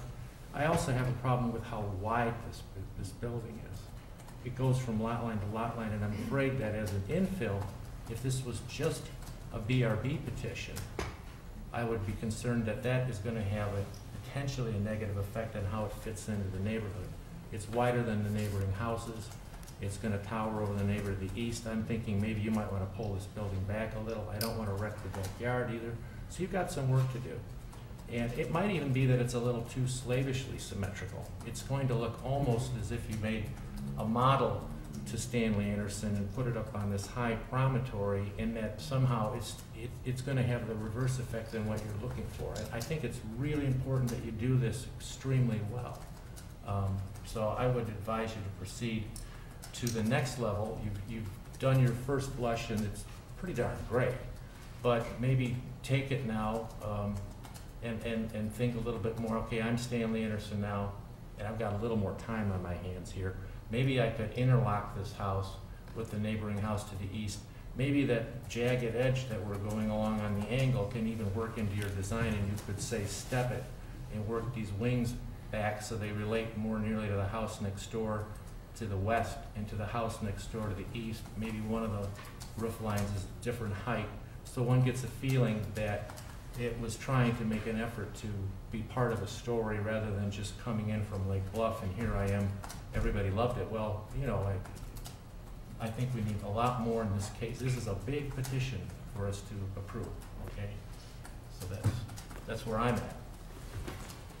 So I agree, and you know, we are used to having the luxury of a staff recommendation on a close call, particularly when the ordinance reading is so important to us. So I think that one thing I can suggest to the petitioner is, you know, I think probably I'd like to ask for a motion to continue this, but I do think that to the extent that you can work with the staff, and if the staff is going to come back to a recommendation to support this, I think what we're hearing is that we have a mixed, you know, response to this. We want to understand I think we all like the new house. The question is do we also like the old house? And so you're going to have to work a little closer with staff and understand under what grounds they could support a recommendation. And if they can't, I think it's going to be very difficult to get this commission to support something that isn't recommended by the staff. Is that a fair? Did you read this recommendation now? No, I'm sorry, did I see a recommendation? Yes. Here's the recommendation. Was I wrong? Was there not? There's alternative, proposed, possible. Those aren't authoritative in any way, are they, Kathy? At the time we wrote the staff report, we didn't have what I considered to be really a very important piece of the petition. And again, the petitioners were working very, very quickly to pull it all together. Oh, I see. So this is not a recommendation. This is a recommendation if we decide to grant a certificate. So, Correct. This is not quite. That's like a model or a model. But I do think that along Commissioner Preschlack's line of discussion, I think it would be helpful to the petitioners to go away with a little bit better sense of, if you still have questions about the demolition, what additional facts might you need, or what additional research should be done. I think the comments about the replacement structure are very important too, because obviously that will need to meet your approval. But I'm not, given the questions you've raised, it's clear that the commission isn't ready to take action tonight, but clearer direction would be helpful.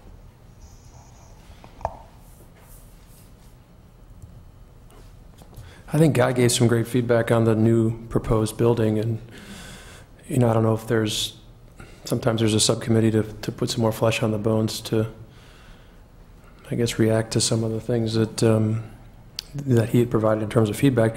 I just wanted to react to something, Kurt, that you'd mentioned. I think it's, because this is a gray area, I think it's incumbent upon the commission to really make the call versus defer to the staff. I mean, I feel pretty strongly that we have to tackle the criteria and make the call. So I'm a supporter of a continuance or further dialogue around the 5 criteria for the 5 of us, or the 6 of us, sorry, to say where we have real strong hesitations or not, and to give the petitioner some feedback on what the likelihood of a potential, or how receptive we would be, given what Kathy had mentioned around 3 issues. Well, to be quite candid about it, I think that the purpose of the body might be may not be completely in accord with the specific wording of the ordinance, because the way I understand what we're here for is to preserve the integrity and the character of Lake Forest to the best we can, more or less, period. And so what is the character and the integrity? Is it because that there is a Stanley K. Anderson house here, or is it because people have been encouraged to invest and do a nice job and to build nice homes? And new houses are just as important in this community as old houses. So here we have a house that's been sitting vacant. It's forget about the economic reality of it. I don't care how much it costs to renovate it. The neighbors are putting up with something that's not in the character of what we'd like to them to be there, regardless of who the architect is and the design of the house. It's a bad neighbor for these people. And so, my sense is that if, in the abstract, if no one threw any lawyers at me, I would say, go at it, do your best. It'd be nice if you could preserve some elements of it, and it'd be really nice if we could have a category of homes that maybe were notable but not really contributing structures, and they were notable for such reasons as, well, they're built in the character of, and they did such a good job of corresponding with the design, and even though it's not the architect, they're notable because of that. That'd be kind of an interesting concept. And probably there's more than one house that would fall into that category. But at the same time, the purpose of the code is to keep this from being too subjective, and to try to put some boundaries around it. And as I read the ordinance, as I read the ordinance, it puts some pretty heavy criteria in front of us to approve this demolition. And we could go through each one, but I'm sure that we could find an argument on both sides of them. So when I ask the staff for help, I'm not asking for them to tell me what I think. I'm asking to tell me if I'm empowered to make a decision, because I'm not sure I am. You know, the way that I, let's just go through it. I think it's probably, Jim, you're exactly right to just beat it up a little bit more on the criteria. That's the wrong one, that's the wrong one. You know, let's just do it, if you don't mind, one through 5 one more time. So 1, you know, the concept behind 1 is whether or not it's of such historic, cultural, architectural, or archaeological conditions of significance. Don't worry about the detrimental. If the question is it really, what's the degree of historic, cultural, or, you know, and so the one side here is arguing that it's not the best example. The other side is saying this is a unique example. Okay, so 2 sides of that coin. So let's just go to the next one. Next one is whether the property contributes to the historic, cultural, architectural character of the district as a whole, and should be preserved for the benefit of the people of the city and the state. So we know it contributes, it's a contributing structure, and should be preserved. Well, you know, again, I guess they would argue one, we would argue the other. So we have another gray one. Number 3, whether the demolition of the property subject, structure, or object would be, whether demolition would be contrary to the purpose and intent of this chapter and to the objectives of the historic preservation for the district. Well, I can read part of the charter that I pulled out when I considered that, if that's helpful. I'd like some help on that. It says the HPC charter is to protect the destruction of structures or objects having special historic or community or architectural or aesthetic interest or value, and whose preservation and continued utilization are necessary and desirable for the enjoyment and the beauty of the city of Lake Forest or the welfare of its citizens. And then it says structures which embody a sense of time and place unique to the city, which exemplify or reflect the cultural, social, economic, political, or architectural history of nation, state, or city. So you can see. So there's some gray area there as well. You know, continued, is it necessary and desirable for the enjoyment and the beauty of our city to keep the structure? I mean, that's, I think necessary is a strong word, right? I mean, it's kind of a nice to have. It's certainly one of those arguments that you could have on both sides, I would say, again, you know. Yeah. I mean, Would it be helpful at all to, without taking a vote, to survey the commissioners to see where we're at as far as approval? Because you're right, you know, there can be arguments made on both sides, but we as the commission sitting up here have to at some point make a decision whether one argument outweighs the other side. We got 2 more criteria to go through, for and then let's do it. I'm determined to get through all 5 through the process. We're determined to stop. That's all right. Number 4 is just whether the property, structure, or object is of such old, unusual, or uncommon design, texture, and/or material that it could not be reproduced without great difficulty and/or expense. And I don't think that's really an issue. It's easy to reproduce with maybe some of the material that's going to be unique to the building, and working with Guy or others on the commission that could advise on the materials, and we could certainly have a hand on that. And then number 5 is except in cases where the owner has no plans for a period of up to 5 years to replace an existing structure, there will be no certificates of appropriateness to be issued until plans for replacement structure have been reviewed and approved by the commission. And that's, to your point, is that a showstopper? I think we can give some indication on the first 4 as to where we are, and then have this informational contingent upon a further review. Some of the guys' comments. I think you're reading that the wrong way. The petitioner here, this isn't talking about the building permit plans. This is talking about plans to replace the structure within 5 years. They plan to replace it immediately. Well, no, I think it says if there are no plans, they have to have. No, it's no plans for a period of up to 5 years. Except in cases where they have no plans. That means I'm not sure that's what they're talking about. I think that this is, the intent here is that we don't want to tear down buildings without knowing what's going to replace them. Here we know Right. what the plan is. The plan is that they're going to replace it immediately with another Stanley K. Anderson But it house. says they design. must be approved. I think the, Cannot issue demolition until the plans for the replacement Oh, so there's have two, been reviewed. yeah, two I was factoring on the second Because they have component, not. which Kathy had mentioned, that the certificate of appropriateness for the new structure, and this is kind of joined at the hip in Okay, terms of I- approval, but So there's a way around that, either Yeah. way, that, you know, we could continue. Okay. all right, we got through all five, that's good.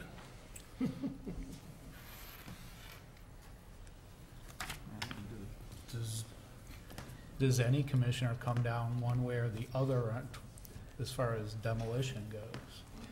I would vote for demolition. I have a great difficulty with the fact that it has been found to be a contributing structure, and I'm concerned about precedent and what is the meaning of contributing structure, and how did the structure get to be designated? What were the values that were applied when it was found to be a contributing structure? Because I think that's something that we shouldn't just vote on to demolish something which has all of that behind it, whatever that was. And I have not heard what that was. I've heard reasons why one might consider the structure to be valued from Mr. Bergmann, and I thought they were very compelling. And I hear, of course, the concerns of the neighbors for a house that's not in good repair today and doesn't look like it has a future. That's compelling also. But that's apart from the historic character that we're here to protect. Yeah, I think the contributing significance, it says a classification applied to a structure within a district signifying that it contributes generally to the qualities that give the district historic, cultural, architectural, or archaeological significance as embodied in the criteria for designating a district. It can be contributing even if it has been altered, as long as it maintains the character defined for the district. And again, to your point, we've heard neighbors saying that it's really not in keeping with the character of the district. We've heard comments from Paul that suggest it's an early work that's of significance, and there's some unique just attributes for it, and it is a contributing structure. The question is, with the new garage, just some of the paneling that could be different on the siding of the house, the greenhouse and the general disrepair of the home, has it deteriorated significantly to warrant a new designation? To your point, Kurt, that's sub-contributing structure or significance to justify a demolition.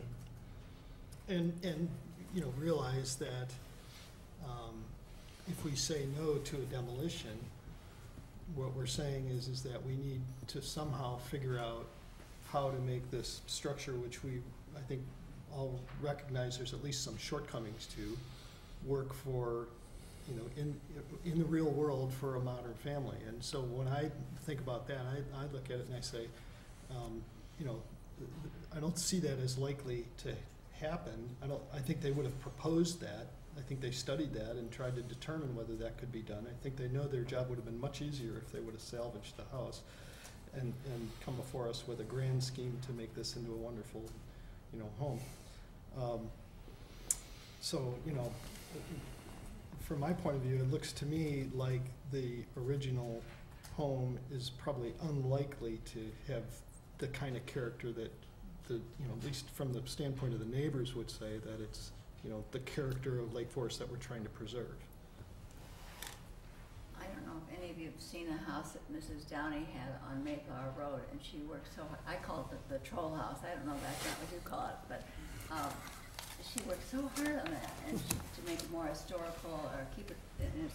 And I think if she felt that there's something that could be done to this house, being a Stanley Anderson house, she would do it. And you read her whole packet. And you read the things from the engineers and so forth, and I don't know that it can really be fixed. Or if somebody's willing to do that, excuse me. That well said, Virginia. Kathy, is this the time where we ask if it's actually feasible for city staff to do a reassessment of the amount of contributing character the structure has now? You said it was 15 years or so ago. They probably were canvassing the whole district. maybe the attention that was given to each house wasn't necessarily as great as it, maybe needed to be. I don't know. Do you think that the commission would benefit from that being revisited by the time this would be returning to us? What do you think of that idea? In listening to your conversation, I was going to offer that what I think I'm hearing from the commission is that there's an openness to thinking further about the demolition, that there's some realities to this property that need to be considered, but there's also the differing points of view on various criteria. And I do think with the input you've provided that staff can do some additional analysis. We can go back and see what information or what write-up was provided when this originally was identified as a contributing structure, see if changes have occurred since then, because as we said, the ordinance was only established in 1998. So I think there is additional analysis we can provide to you, and we can certainly, now that we have the additional information from the petitioner, we can go through each of the criteria and work through those in detail.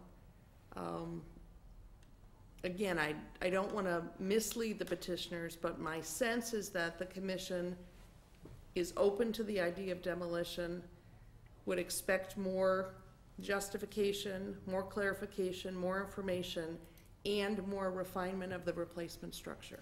I would generally agree with that assessment. I don't know about the other commissioners. Yeah, I think Fred's zeroing in on the fact that it's actually being termed a contributing structure is kind of key to think to helping. For me it is, yes. Him and probably some of the other commissioners address this. So maybe, Kathy, that specificity could be addressed as well. And I might add, since it does refer to having approval of a replacement structure as a condition of the demolition, I just would add, I don't feel there's any reason why the replacement structure has to be a Stanley Anderson inspired home. That almost bothers me that there's an intent to do that, as if having an inspired home will replace what was lost by tearing down a Stanley Anderson house. Because I don't find them to be equivalent, and no matter how much inspired it is, it will not be a Stanley Anderson house. It may have some inspiration. And I think I aligned with Commissioner Berg's suggestions, which were all geared towards, if there is a replacement house put on the property, that it be designed for its surroundings and compatible with the features of the neighboring houses, amassing and relationships, rather than bringing in something that has geometries that are inspired. So But perhaps I it will would fit. caution the petitioner from reading too deeply into the response, and there must be a way for you to get the luxury of more time on this, because you're not getting a definitive direction, I don't think, at this point from the staff. It would be unfortunate to lose an opportunity just because we want more definition on the. Are we? Is this going to come back to us if we continue it? Well, this is tricky because I don't know when your next meeting is. January. And we have a possible closing date in December, which as of now, I would say absolutely no, we would not be closing on it, because there isn't clarity in terms of what you're looking for. I don't know if I should stand up or not, but no, we would not be closing on the house. We would go, I don't know if it goes in bank in foreclosure, then what happens. I would not foresee going further than January. I don't, And Kathy, is there a city council meeting that they would still be entitled to get to if we were to act on this prior to December? Probably not.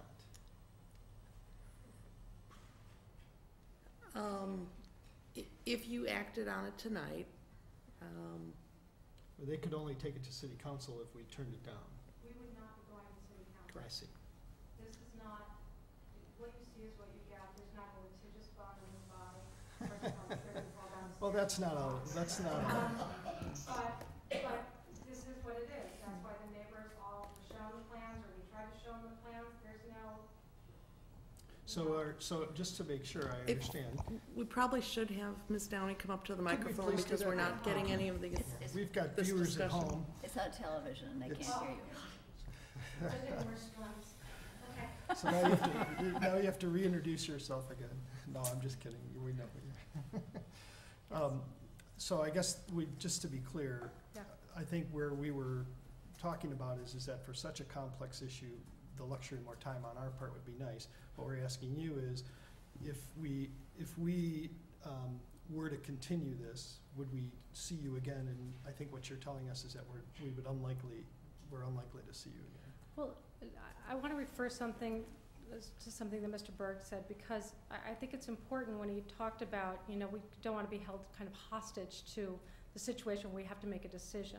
Yeah. At the same time, this is a very unique situation. We've been looking for years at homes. This came on the market. We're the crazy people who said, let's take it off the market. And let's look at this opportunity, which does not make financial sense, by the way. We understand that. But this is a heart, not a head decision. We don't have really a lot of play here.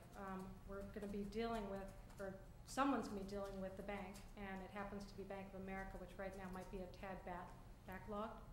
And so it is tricky. So it's not a threat, it's a reality. We would not be willing to go past the January meeting because already the cost of getting to this far is extraordinarily expensive for whomever comes in front of you. That's part of what one does, but what you're asking us for is almost more details, and I think we've given you a lot. The issue as I see it is nobody really understands how it became this in the first place as a contributing structure, and I don't know if you'll be able to find that. We certainly did as much research as we could, and we couldn't find it except that it was Carl Kraft and that it was a Stanley Anderson.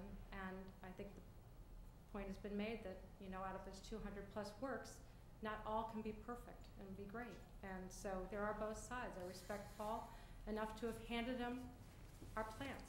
We did not need to do that, but we handed him our plans because the hope is we go forward and he works with us. This isn't taking a house, gutting it, making it 2-bedroom, and there's no intent. We have intent. And so while you may have an issue with perhaps it being a Stanley Anderson, I would say that the reason to make a nod to it is because there are a lot of different homes you can put on that site that will not be in character with the neighborhood. And what Stanley Anderson offers, which is unusual and most people don't want right now, are low ceilings, low ceiling heights, low profile. People aren't doing that. Everybody's making these gigantic entryways, and we're saying no, less is more here. And not only is less more, but the details we're going to be put in it are going to be exquisite. So I don't doubt what we're going to put into it. It makes no sense except to us. But we hope you approve it. But beyond January, no, we cannot do that. It's already we're tens of thousands of dollars into a process here. It would make no sense.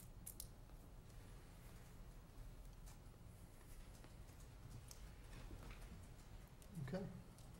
Thank you. You're welcome. All right, guys. Well, as far as I'm concerned, the way I feel about it is that I don't. Can you speak into the microphone? Oh, I'm 'cause sorry. This is on television. Yeah. I mean, I could certainly see the gray in both sides of the argument. I come down on my suspicion is that when they went through and they looked at contributing structures, they did that because this was a Stanley Anderson house, not because it was any special design of his, not because it was the best Stanley K. Anderson house. And so, as I look at the house, and not as a preservationist, but as a neighbor and a resident of Lake Forest, and I look at it, I don't recognize any special character to it that I think is overwhelmingly worth,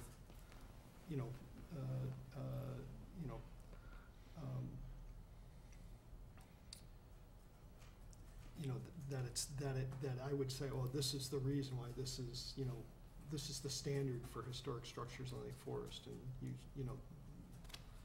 this is the bar that we should hold other ones against in terms of the quality of the design and the uniqueness. And so I would support the request, and I don't think it's precedent setting at all I think that it's such a unique situation that it's, you know, every situation that we see, if we ever saw a situation like this again, would stand or fall on its own merits. And, you know, so I would support it. I don't know if anybody else has that reaction to it or not, and I certainly would respect you seeing the other side of the equation on this, because I think that, you know, there's certainly room for that. I think that the reason is this wanting to, that Mrs. Downing wants it to be a Stanley Anderson type house, is that there are 5 in the neighborhood, and so it'll fit into the neighborhood. You certainly don't want to bring in something that doesn't fit into the neighborhood, and that's what the neighbors want. They want to have you go ahead and have the house demolished and go ahead and build a Stanley Anderson house. Well, let me clarify, I wasn't suggesting it should not be. I was suggesting that perhaps in trying to do so, it was crowding the property, as, for example, Commissioner Berg, and it may be that there are They ways, can always you know, take off a few feet. certainly the features of the style is something the owner has a prerogative to decide. The result, however, I think Commissioner Berg has made some good comments about how it relates to its surroundings that are worthy of being taken into consideration. I agree with you, but I know that they would, if there was any water problem or anything, they would do everything just right. They would, so the neighbors wouldn't be unhappy about it. Well, I hope I made myself kind of clear earlier that I'm leaning toward considering the demolition, so, and I don't know how much more I can really do tonight, because we really can't completely approve it, so I don't know what else to say in that regard as far as the bank goes. So I'm willing to see it when it comes back with more information about the new house. It would be really great to have more input on the demolition too, but I'm leaning toward being receptive. If it was a house across the street, I don't care how many studs were stripped out of it, I would just plain go forget it. Because really what you're doing here is, it's not even about Stanley Anderson or any of that stuff with scale. I think you have excellent taste, but what we're really doing here is talking about turning this address into a vacant lot. Ultimately, is what we're doing here that you can build on. So, I think that's the way we have to look at this, you know, it's Well, I mean, are we? I mean, no, I mean, that's ultimately what happens, because the Stanley Anderson house goes away, it becomes then a buildable new lot. It's not it's not being rebuilt, it's being, you know, treated like a demo and replacement home, and it's a new piece of property. Well, don't they have to have a little guidance to know whether they can demolish the house or not, because they're not gonna go ahead and put any more, they put a Criteria number 5 of the ordinance states there must be a plan for, which there, Yeah, at least the beginning of a plan is before us. Right, exactly. Yep. Exactly. but if you were to hear a motion that was conditioned, that was getting them a certificate, that was conditioned upon them coming back with developed details for the elements that we discussed prior to the demolition of the house. So they have a certificate, but they have a condition to come back to us. Is that a reasonable way to phrase a motion? Is there?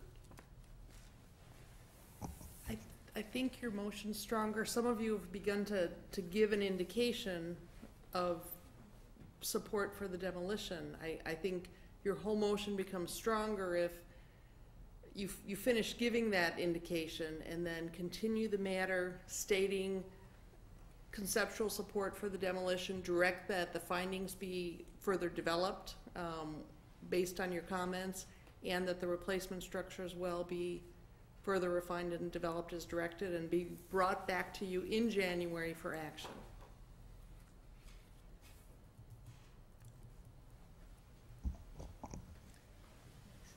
Any other discussion? Well, I respect the other commissioners' opinions. I just can't come down one way or the other. I can't support demolition at this time, and I gotta be honest with you, I don't know if I'll support it in the future. I understand everybody else's point of view, but I just wanna put that out there. I don't wanna mislead anybody on it.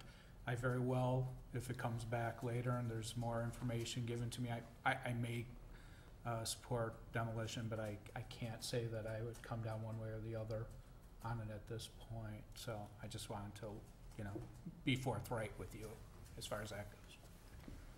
I would be supportive of demolition for some of the reasons that Guy and Kurt, you had stated, and also Ginny. Right now, we're close to a majority on demolition. Do you want to take a straw vote? Well, I think we just did, except for Fred. I was expecting. Well, I haven't heard an answer from Kathy about if there is any record of what was considered when this structure was designated as contributing. We could certainly go back in the file.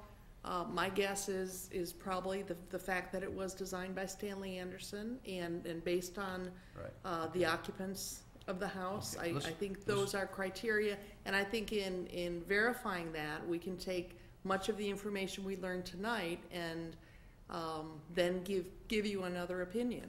I don't want to introduce delay or raise issues that just result in delay, because I understand the position of the owner. But I raise that question because I don't want to lightly trip past something that preceded us, that we just reversed. Which leads to my next question is, does the HPC have the ability from time to time to redesignate structures and say, well, they may currently be considered contributing, but we've reviewed the plans, looked at it, and we don't think it's contributing, so it's not anymore. We are in that process right now. We did receive a grant, so we do have a consultant going through the whole east side. So we will be bringing you that information, but that is, the time frame for that is not one that is going to work for this particular petition. So we can accelerate that. Other than, I appreciate Commissioner Ransom's stating his position, because I think that's very important to the petitioners. My sense from the rest of you is that if there are no surprises, if there isn't some other information that is drastically different from what you've heard tonight, your general thought right now is that you may be leaning toward support of a demolition, pending seeing the replacement structure and the further articulated findings. And I don't know if that's an accurate summary, but that's what I'm hearing. Okay, and on a personal level, I align with the chair's statements that, viewing the merits of the house, if we have the ability to do that, without, as again, setting a precedent in which a designation of a contributing structure takes on no meaning because it's subject to the next meeting of the HPC, whether that's still true or not. That part would bother me. If it is also the case, though, as you said, it may only be there because it was understood to be designed by Stanley Anderson and there was not a consideration of features and merit and significance that went into that. Just the fact an association, perhaps done by a young staff member, would even lower the value of the designation. We don't know if that was true or not, or was it a seriously considered matter, and we're treading over that. But on a personal level, if we have the authority to consider whether it's significant or not, I would align with the chair, and I would support demolition. All right. If I could have a motion to continue this, I think that's where we're at, unless there's further discussion. I think where we're at is we're not going to get any more further definition to this at this time. Is that okay? That's good. I appreciate your patience with us. I think I need a motion to continue this if we're going to do that. Well, if we continue it, then are we allowing them to go ahead with demolition so they can No. buy the house? No. If we continue it, basically they've got the counsel of our thoughts to develop their own opinion on what to do, and that's about the best we can do, I think, at this point, unless someone wants to make a motion to take it to a vote. But I think what we're hearing is that there's they have a flavor for where each member of the board is comes out on this, and we'd encourage him to work with staff a little bit more. And I would ask the petitioner really quickly if there's any other questions from you. Sure, please. Could you come up and?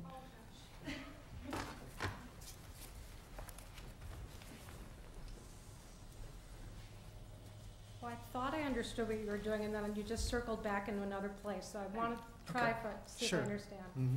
What I thought I heard Kathy say was that she needed a little bit of strength and teeth to what you were directing the staff and the petitioner.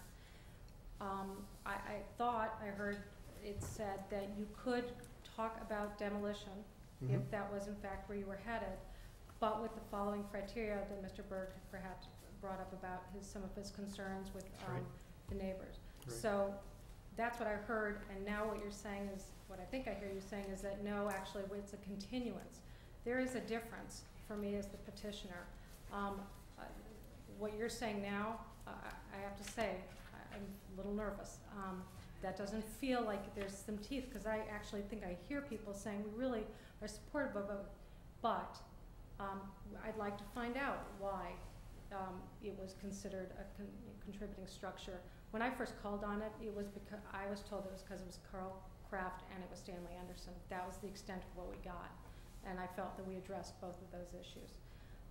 So yes, would I personally like to hear that you are, as a commission, leaning towards a demolition with the contingents, with perhaps a subcommittee or further feedback in terms of the details of the house? Yes, there would be no question that that would sound a lot better than it's just a continuance, and could you please go back to work and for what we don't know. Well, I think the problem is that, you know, we don't have a unanimous consensus here. And, you know, for us to... Does it have to be unanimous? No, it doesn't have to be unanimous. But anytime there's concern from any one of the commissioners, it opens the door for their concerns to be reasonable concerns that we all think about and go, oh, that's, you know, maybe we should consider that more. So I think what you're hearing is that the cake's not completely baked here. And so you certainly have a sympathetic ear, at least for a number of us, but that doesn't mean that, you know, that a concern that Bill might have, or Fred might have, or even Kathy might have, wouldn't rear its ugly head. Right. So the best I could tell you is that, you know, we do our best to analyze information in front of us and make decisions, and then we ask staff for help when we don't have information. We're not asking them for help to make decisions. We're asking them for information. And so anytime I ask for a staff recommendation, what I'm asking for is technical assistance usually, whether it's legal or historical or any other thing. You know, we lean heavily on the staff, and they do a terrific job on that for us. So to the extent that they turned up further evidence that we needed to consider that made this, you know, such a unique house that we need to, you know, that would not be helpful to your cause. And likewise, if they came back and they developed information from their preservation efforts that said, well, here's why this house isn't such a great example and doesn't have, you know, again, you know, that's, you know, that we're assuming they might come up with that kind of an opinion based on, you know, our review of what we've seen in the testimony from you and the other architects about, you know, the nature of this house and our own sense of scale and size and, you know, how this house looks on the lot. And so that's where it's at. And I appreciate that. There's no finite closure to this that you can take to the bank, which is literally what you need to do. Well, but what you've given me is two things. So if I understand, the burden is on the city to show why it was a contributing structure. And that, well, not burden, but that's part of their mission, is to figure that part of it out. We've asked them for some help on right. that, yeah. And at the same time, in conjunction with that, then I would like if you could give us perhaps at some point more guidance on exactly what it is we need, because that's one part of the puzzle, but you're also asking for more detail. There are levels upon levels of detail we can give you. I'd like some consideration about what that means in terms of hiring additional work. You mean in terms of the current design for the house? Yes, because there are two things you're looking for. Yeah. So I trust Kathy to do her part. So width of the house on the lot has been raised as a concern. This doesn't mean you have to change this, but these are concerns that you need to at least address for us. Width of the house on the lot, whether it needs to be perfectly symmetrical or not, because if it's so rigidly symmetrical, that may not actually be helpful to the design. I think that was one of the points. Some representation of the level of detail for areas like the dormers, the entries, the shutters, the unique features of this house, and they don't have to be fully developed, drawn for this house. You can take representative images from other houses. We see that all the time, and that's helpful to the extent you can to develop them. That would be also very, you know, that's anything that you do to that cause. You know, one of the things about these historic homes, regardless of condition and regardless of the total package of how well they're preserved or if they're really, you know, a contributing structure or not, the level of detail that's done on these older homes is just fabulous. And so, you know, even on the existing house, it would be, it's wrenching to lose some of those details, even though we're making a value judgment on the overall structure. It's still wrenching to lose some of those details. So we understand what that detail does to a home, and you know, we're interested to know what the details on this home might be. What other things, Guy, did I catch them all? The back side of the garage, the proximity to the east side? I would like to see input in an engineering capacity on the grading and the drainage to the neighbor, in terms of how that, you know, works with the city engineer. I think you need to visit with him, and I'm sure Mark plans on doing that, you know, when he gets a little bit of elbow room and some time. But those are, I think, important issues. It's not just I'm worried about rainwater runoff. I'm worried about, you know, the gradient right there. You're gonna have, you know, maybe you have to build a retaining wall on the neighbor's property, and how is that gonna look? And is that gonna be imposing on the neighbor to have that thing all of a sudden appear out of his window? So those kinds of things, and we don't know what they're gonna be yet till you start to develop. That's important for the replacement home. Yeah, so can I just summarize what I think I heard Sure. you guys just say? That there's some contingencies around the replacement home that we're working through and that we need to get more clarity on. Then I think, Fred, you had said that as a governing issue, can this commission, is it authorized to redesignate something that's been a contributing structure in the past to non-contributing or some other entity? And then the third point was, well, why was it contributing to begin with? I don't think on the third point we could get a better answer than what Paul presented to us tonight. So I don't really think that's an issue, and I don't think we should think about getting more information from Kathy. I'd be surprised if she came up with anything that Paul hadn't had in his presentation. So I think that's a non-issue. Kathy, I think you maybe could shed some light on the governance question right now, either by precedent or in terms of ruling on this case, or as part of the process that you're planning in 6 months. I'm assuming that we're the ones that are going to be approving the redesignation process that's happening, so the answer is yes. And the other issue is the contingencies that we could embed in a certificate of appropriateness to give them direction, and vote on it now.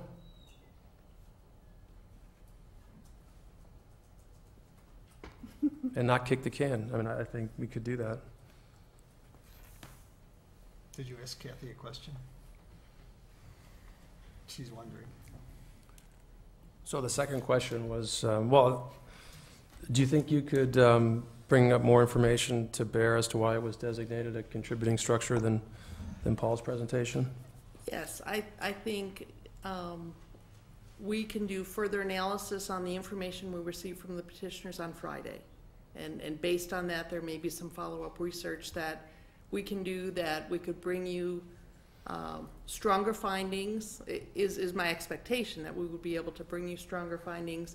I agree with the comments up here. I don't think we're going to find anything that you haven't heard. I don't think we're going to uncover anything new, but I think we could provide a stronger framework for you to base your decision, and certainly work with the petitioners on the replacement structure to address the items that the chairman just listed. Okay, and then the second point or question was just the governance question as to, I think Fred had a question as to whether or not we were empowered to undesignate something as a contributing structure or not. Yes, you can come to that conclusion based on adequate findings and research that you find to be sufficient to call that into question.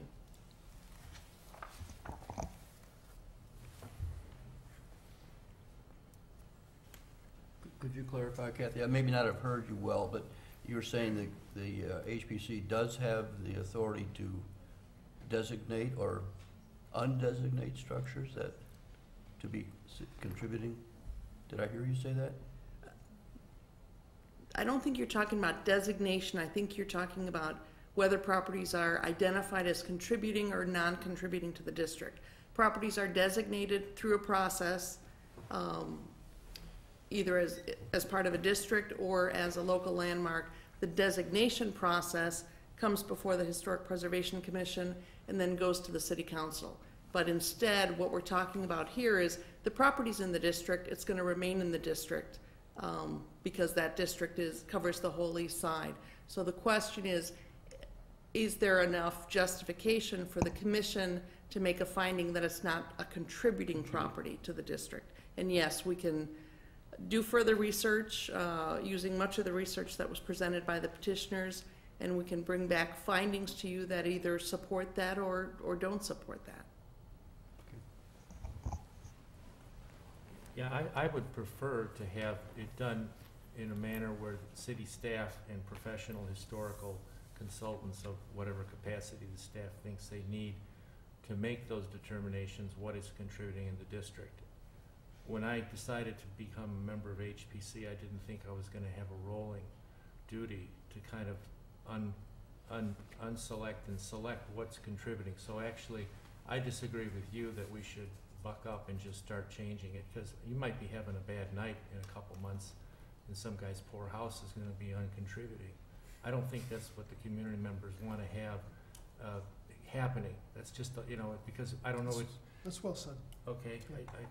that's probably how I feel about No, that. I think that's well said. I mean, I understand where you're coming from on that, and, I think we've given as strong an indication as we can without taking a vote, and frankly, I think that we've, raised some legitimate issues that need some research, and I'm sorry we can't give you a firmer direction on Yeah, that, but. and far as, maybe we can work this into a motion, because I think it's probably time to do that.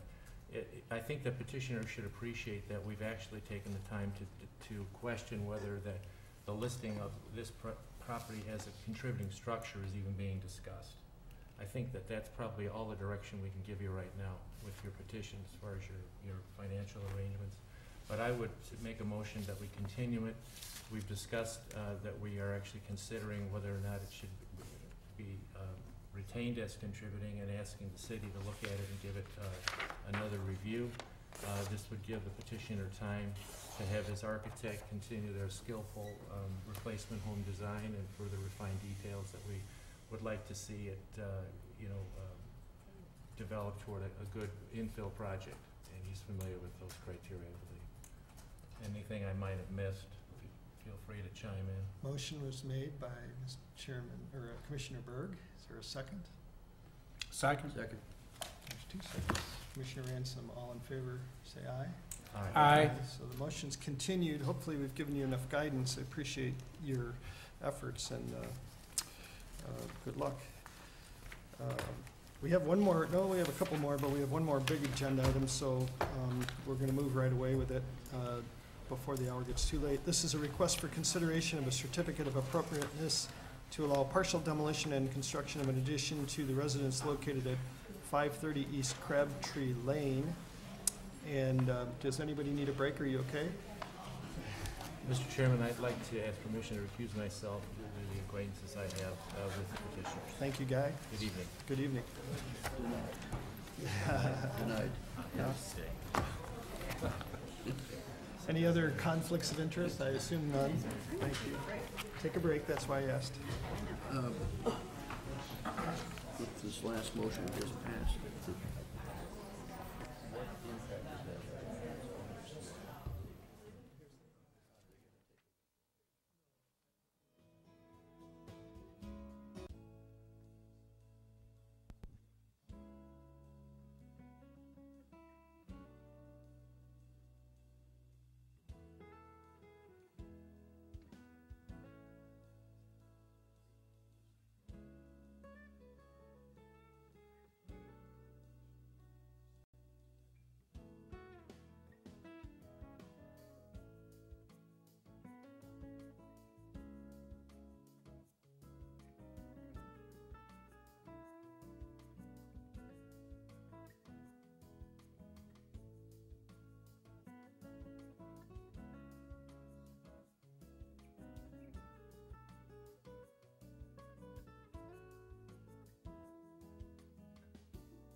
I do. Let's ring the bell again. 30 seconds?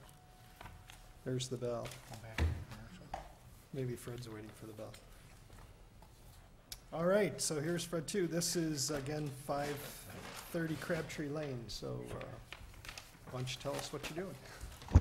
Just for the record, why don't you announce that Commissioner Berg recused himself? He did, and I just announced that actually that happened in the chaos of our departure, and we also know that there's no other ex parte, although Virginia slept in the house. All right, sorry about that. We're getting punchy. All right, thanks for your patience. My name's Austin Dupre. I'm the architect representing the owners on this project, commonly known as the Albert Williams House in Lake Forest, built in 1934 and designed by Boyd Hill. The owners are undertaking a loving restoration of the house currently. The interior, the mechanics, the plumbing, the electrical is all being upgraded currently.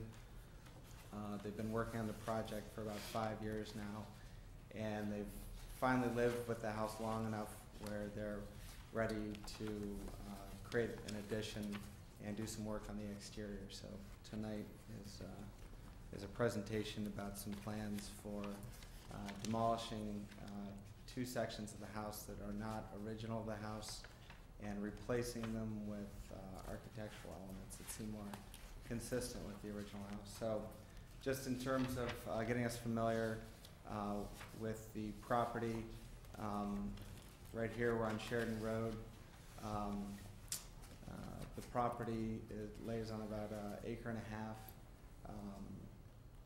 You can see the exterior of the home. It's a beautiful example of colonial revival, Georgian style home, highly detailed. You can see a view from the street, a nice wooded lot, very well landscaped. The house is very obscured in the summer months by the landscape. Surrounding context, beautiful older homes built in a similar time period in the 20s and 30s, other colonial revival homes directly across the street. And then focusing in on the section of the home that we're looking at for proposed demolition and replacement. This is a porch and 2-story addition that was added onto in the 90s. Originally there was a screen porch as part of the original design, but that was demolished in the 50s. The porch was added onto, and then in the 90s the second floor porch was added. And as you can see, quite inconsistent with the original design of this colonial home. The second portion of the house that we're proposing to demolish is a side porch, again added at a later date, was not original to the home. Some of the details were inspired by the original porch that was here, but I think many of the details that you see here, the skylight, the asphalt roof, and just the overall scale of some of the classical elements of this addition aren't consistent with the original home. So to take you right into the plans, this is a site plan of the overall house, and that area, the section, the 2-story porch that we're proposing to demolish, we're proposing to replace that with a wing that mirrors the existing wing off the back courtyard of the house. So in essence, what we're proposing to build on the back side of the house, I think strengthens this highly symmetrical front facade. Right now, you come in through this front facade, come out to the back courtyard, and the house is very lopsided with the garage wing extending out, and now with this taller and shorter rear wing that you see here. Just in terms of the demolition plans, again, you can see the asymmetrical layout of the rear facade We're proposing to take this two-story addition down on this side and this awkward sun porch here on the east. And the replacement plan calls for a floor plan that I think really respects the geometry of the rest of the house. Again, matching all of the historic details, the slate roof, the double hung windows will be custom made with weights and chains. And I think you'll see the restoration that's already taken place in the house. These owners are really striving for historical perfection. In terms of the elevations, again, the front facade, the new side porch that we're proposing plays off of some of the classical details found at the front entry, with a raised seam standing roof and French doors that match other French doors that you'll find on the back side of the house.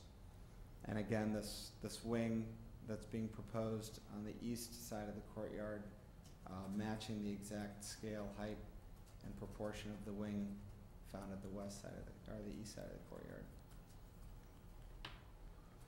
And then taking us back to a view from the rear of the house, and then taking us to the proposed renovation addition.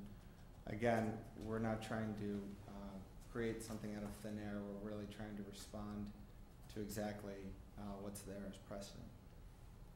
Just trying to strengthen the center of the house as the focus on this rear facade, rather than the way the house lays out now, where this more modern addition calls attention to itself as a newer element.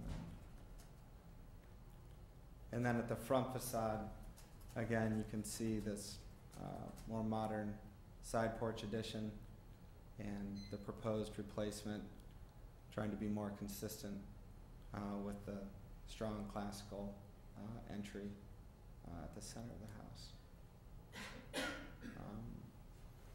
So that's the basic architectural presentation, and I'll leave it to Craig now to talk more about the landscape and what he's proposing.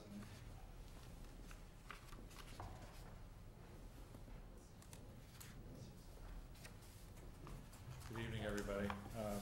I'm Craig Bergmann. No relation that I know of to Paul Bergmann, though we spell our names exactly the same. So it's nice to be talking again as a professional and not as a homeowner. I remember all of you from not too long ago. Basically what we've done is we've given you a rendering to look at, which is the same image that you have on the screen right now. We've been working with Jim and Sarah over the years, refining the existing landscape. For me, the biggest impact on the property is this addition on the west side of the house. If you were to see the entry porch on the east side, for service and the like, you'd know why they were wanting to replace it. The property is quite established. There's a number of established, almost arboretum-esque trees. There's a beautiful pair of bald cypress. There's some large honey locusts, some beautiful native oaks, sugar maple, and some quite interesting colonies of deciduous shrubs. Along Sheridan Road, we have quite an extensive, as Austin had mentioned, quite an extensive planting already, and we're looking to beef it up a little bit more as well. This black and white rendering is actually the most current plan. Your color rendering is 3 days earlier.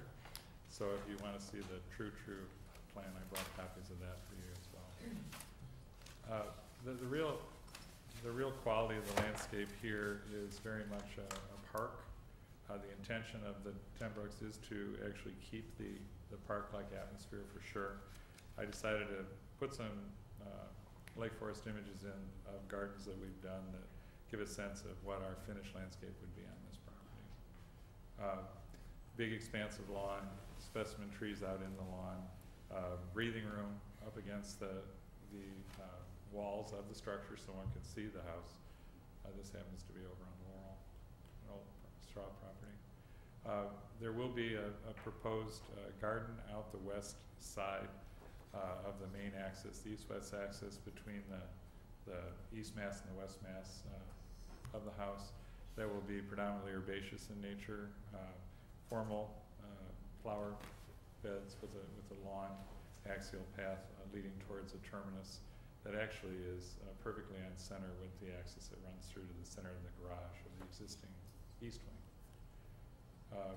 A turf path leading down to a feature of some sort.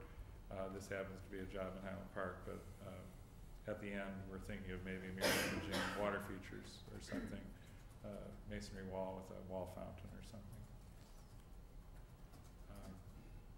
This is a gloating progress report on west borders at my place, showing a turf path with flower gardens, but very much feeling much like what our client is looking for. The detailing of the beds and the driveway will have reclaimed old granite street pavers. The original driveway was Merrimack gravel, which is kind of a golden tone. We're thinking of cooling the surface down to be more accepting of an old texture, an old color like these old reclaimed granites.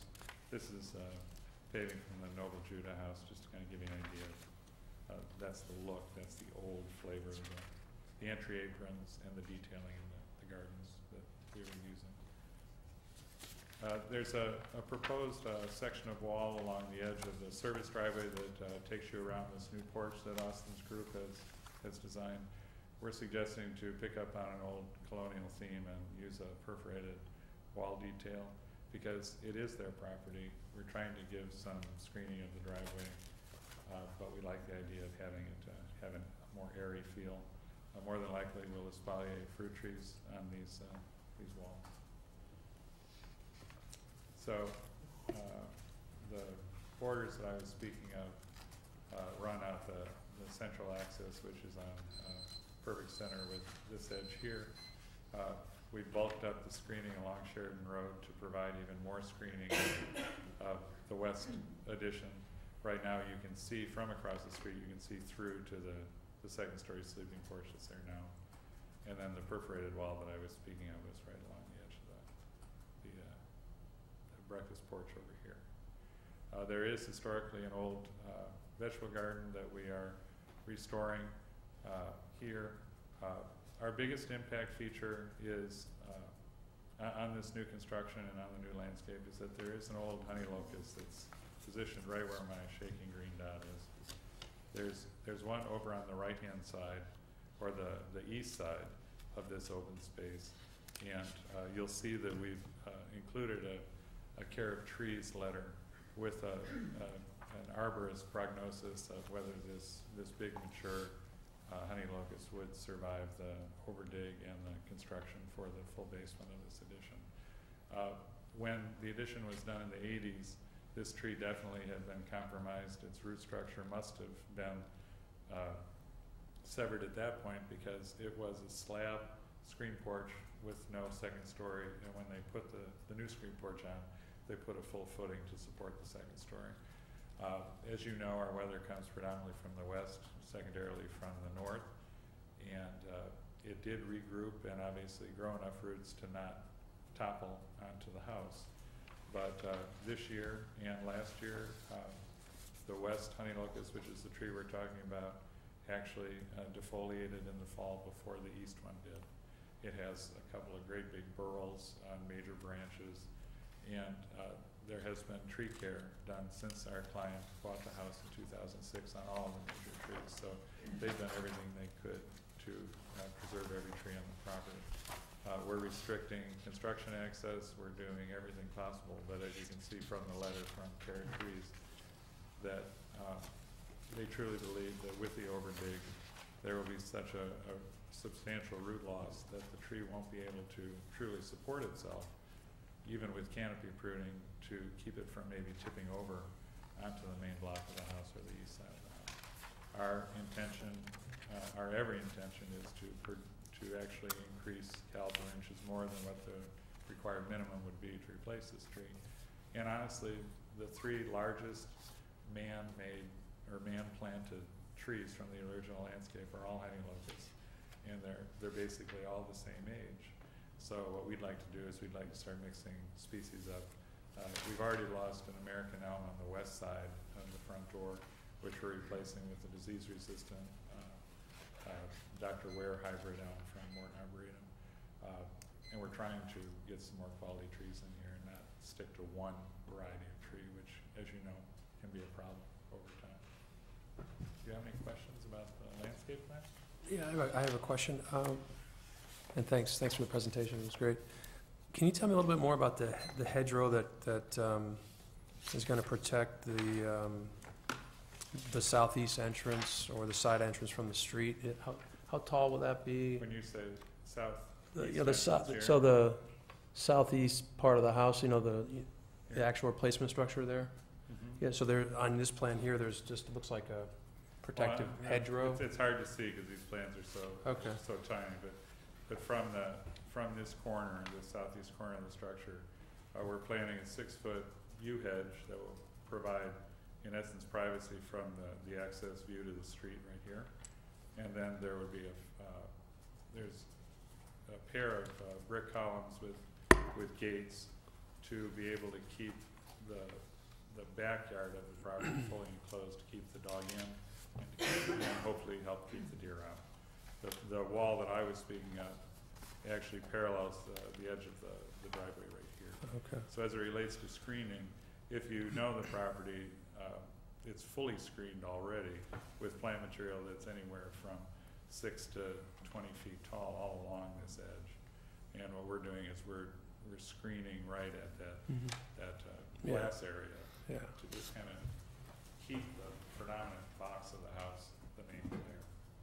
Yeah, the reason I ask is that was the one structure, maybe Austin could answer this question better, is that struck me is, just having a question on, it seemed a little bulkier than the columns in the front door. The front door is beautiful. It's very subtle and gorgeous. And I'm not an architect, so please, you have to bail me out when I'm critiquing an architect's work. But I thought that the composition of the side entrance was fairly big and bulky, and I saw what you're doing with the columns, but maybe you could just tell us a little bit about what was inspiring you to do it that way, and if you guys have similar thoughts. I just reacted to the packet that we got, and I went to the site visit and just said, oh, kind of little structure, not in keeping with the house. I get it. I understand why they're tearing it down.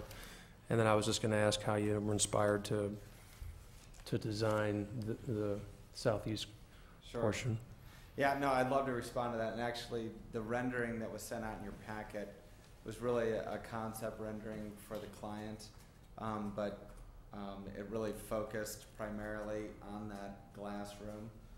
And the intention, in contrast to what's there now, which I think in terms of the columns, the details, everything's very diminutive and very small scale. And when you walk through the rest of the house and around the rest of the house, the details are bold. Not to say that this rendering might be representing these columns as thicker than they would be in actuality, but I think the issue, the current architectural issues right now are the scale of what's there, and I don't think that it is consistent with the architecture with this colonial revival. And I think if you look at the line drawings, you can see a little bit more of the detail, that this is actually be a very finely detailed and articulated piece.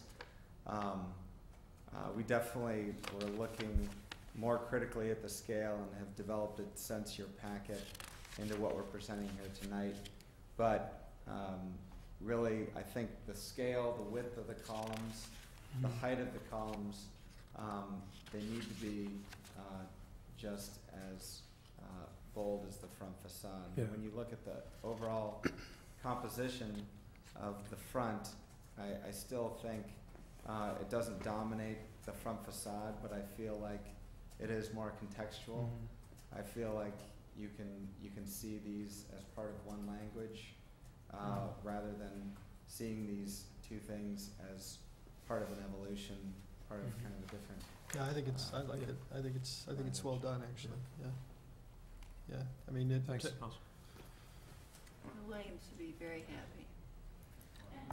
Yeah. The thing that I was impressed about that porch is that it really will feel quite transparent. It's more glass than it is column, Mm. and I think that's important. Well,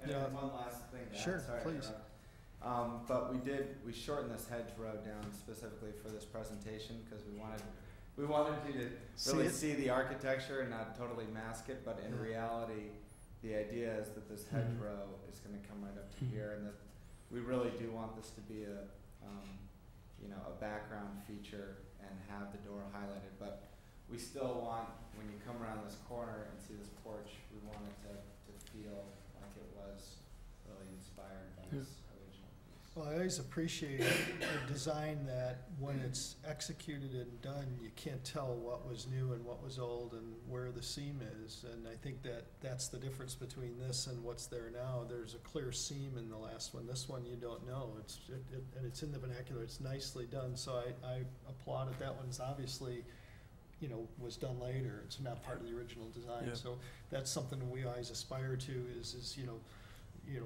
additions, renovations, changes that, complete a composition as opposed to get pasted on one. So I like it. I think it's well done. I think the whole proposal is very nicely done, actually. So I don't have any questions of my own. We have a staff report on this? Just a We couple kind of moved comments. past it, but go ahead, please. Very short. City Arborist Mike Glomsky did go out to the site and agrees that the locust tree proposed for removal is not one of the more magnificent trees on the site. I think his comment was just that all of the vegetation, all of the trees on the site are so well taken care of that he supports the loss of the locust, and that really is the right decision. And we'll work with Mr. Bergmann, and I'm sure that the adequate replacement will occur, but we will assure that. And then only other thing I wanted to note was that we did receive a call from a neighboring property owner today, supportive of the project, but just wanting assurance that the structure as it exists today will be well documented. And I wanted to point out that there is a condition that would require that photo documentation. So Right. just wanted to be clear. Thank you. Any other questions or comments from the My commissioners? comment is this is the best Boyd Hill house, I think, in Lake Forest. No, I think it's terrific. Very, very nicely carried out. Very nice. Any other public comments? I guess probably not, since there's no other public. Any other discussion? I would entertain a motion if there were one. I'll make a motion to grant a certificate of appropriateness for this request with the following conditions of the staff, 1 through 5. I'll second that. Moved and seconded. All in favor, say aye. Aye. And it passes. Thank you very much, folks. Thank you very much for your time. Yeah. All right.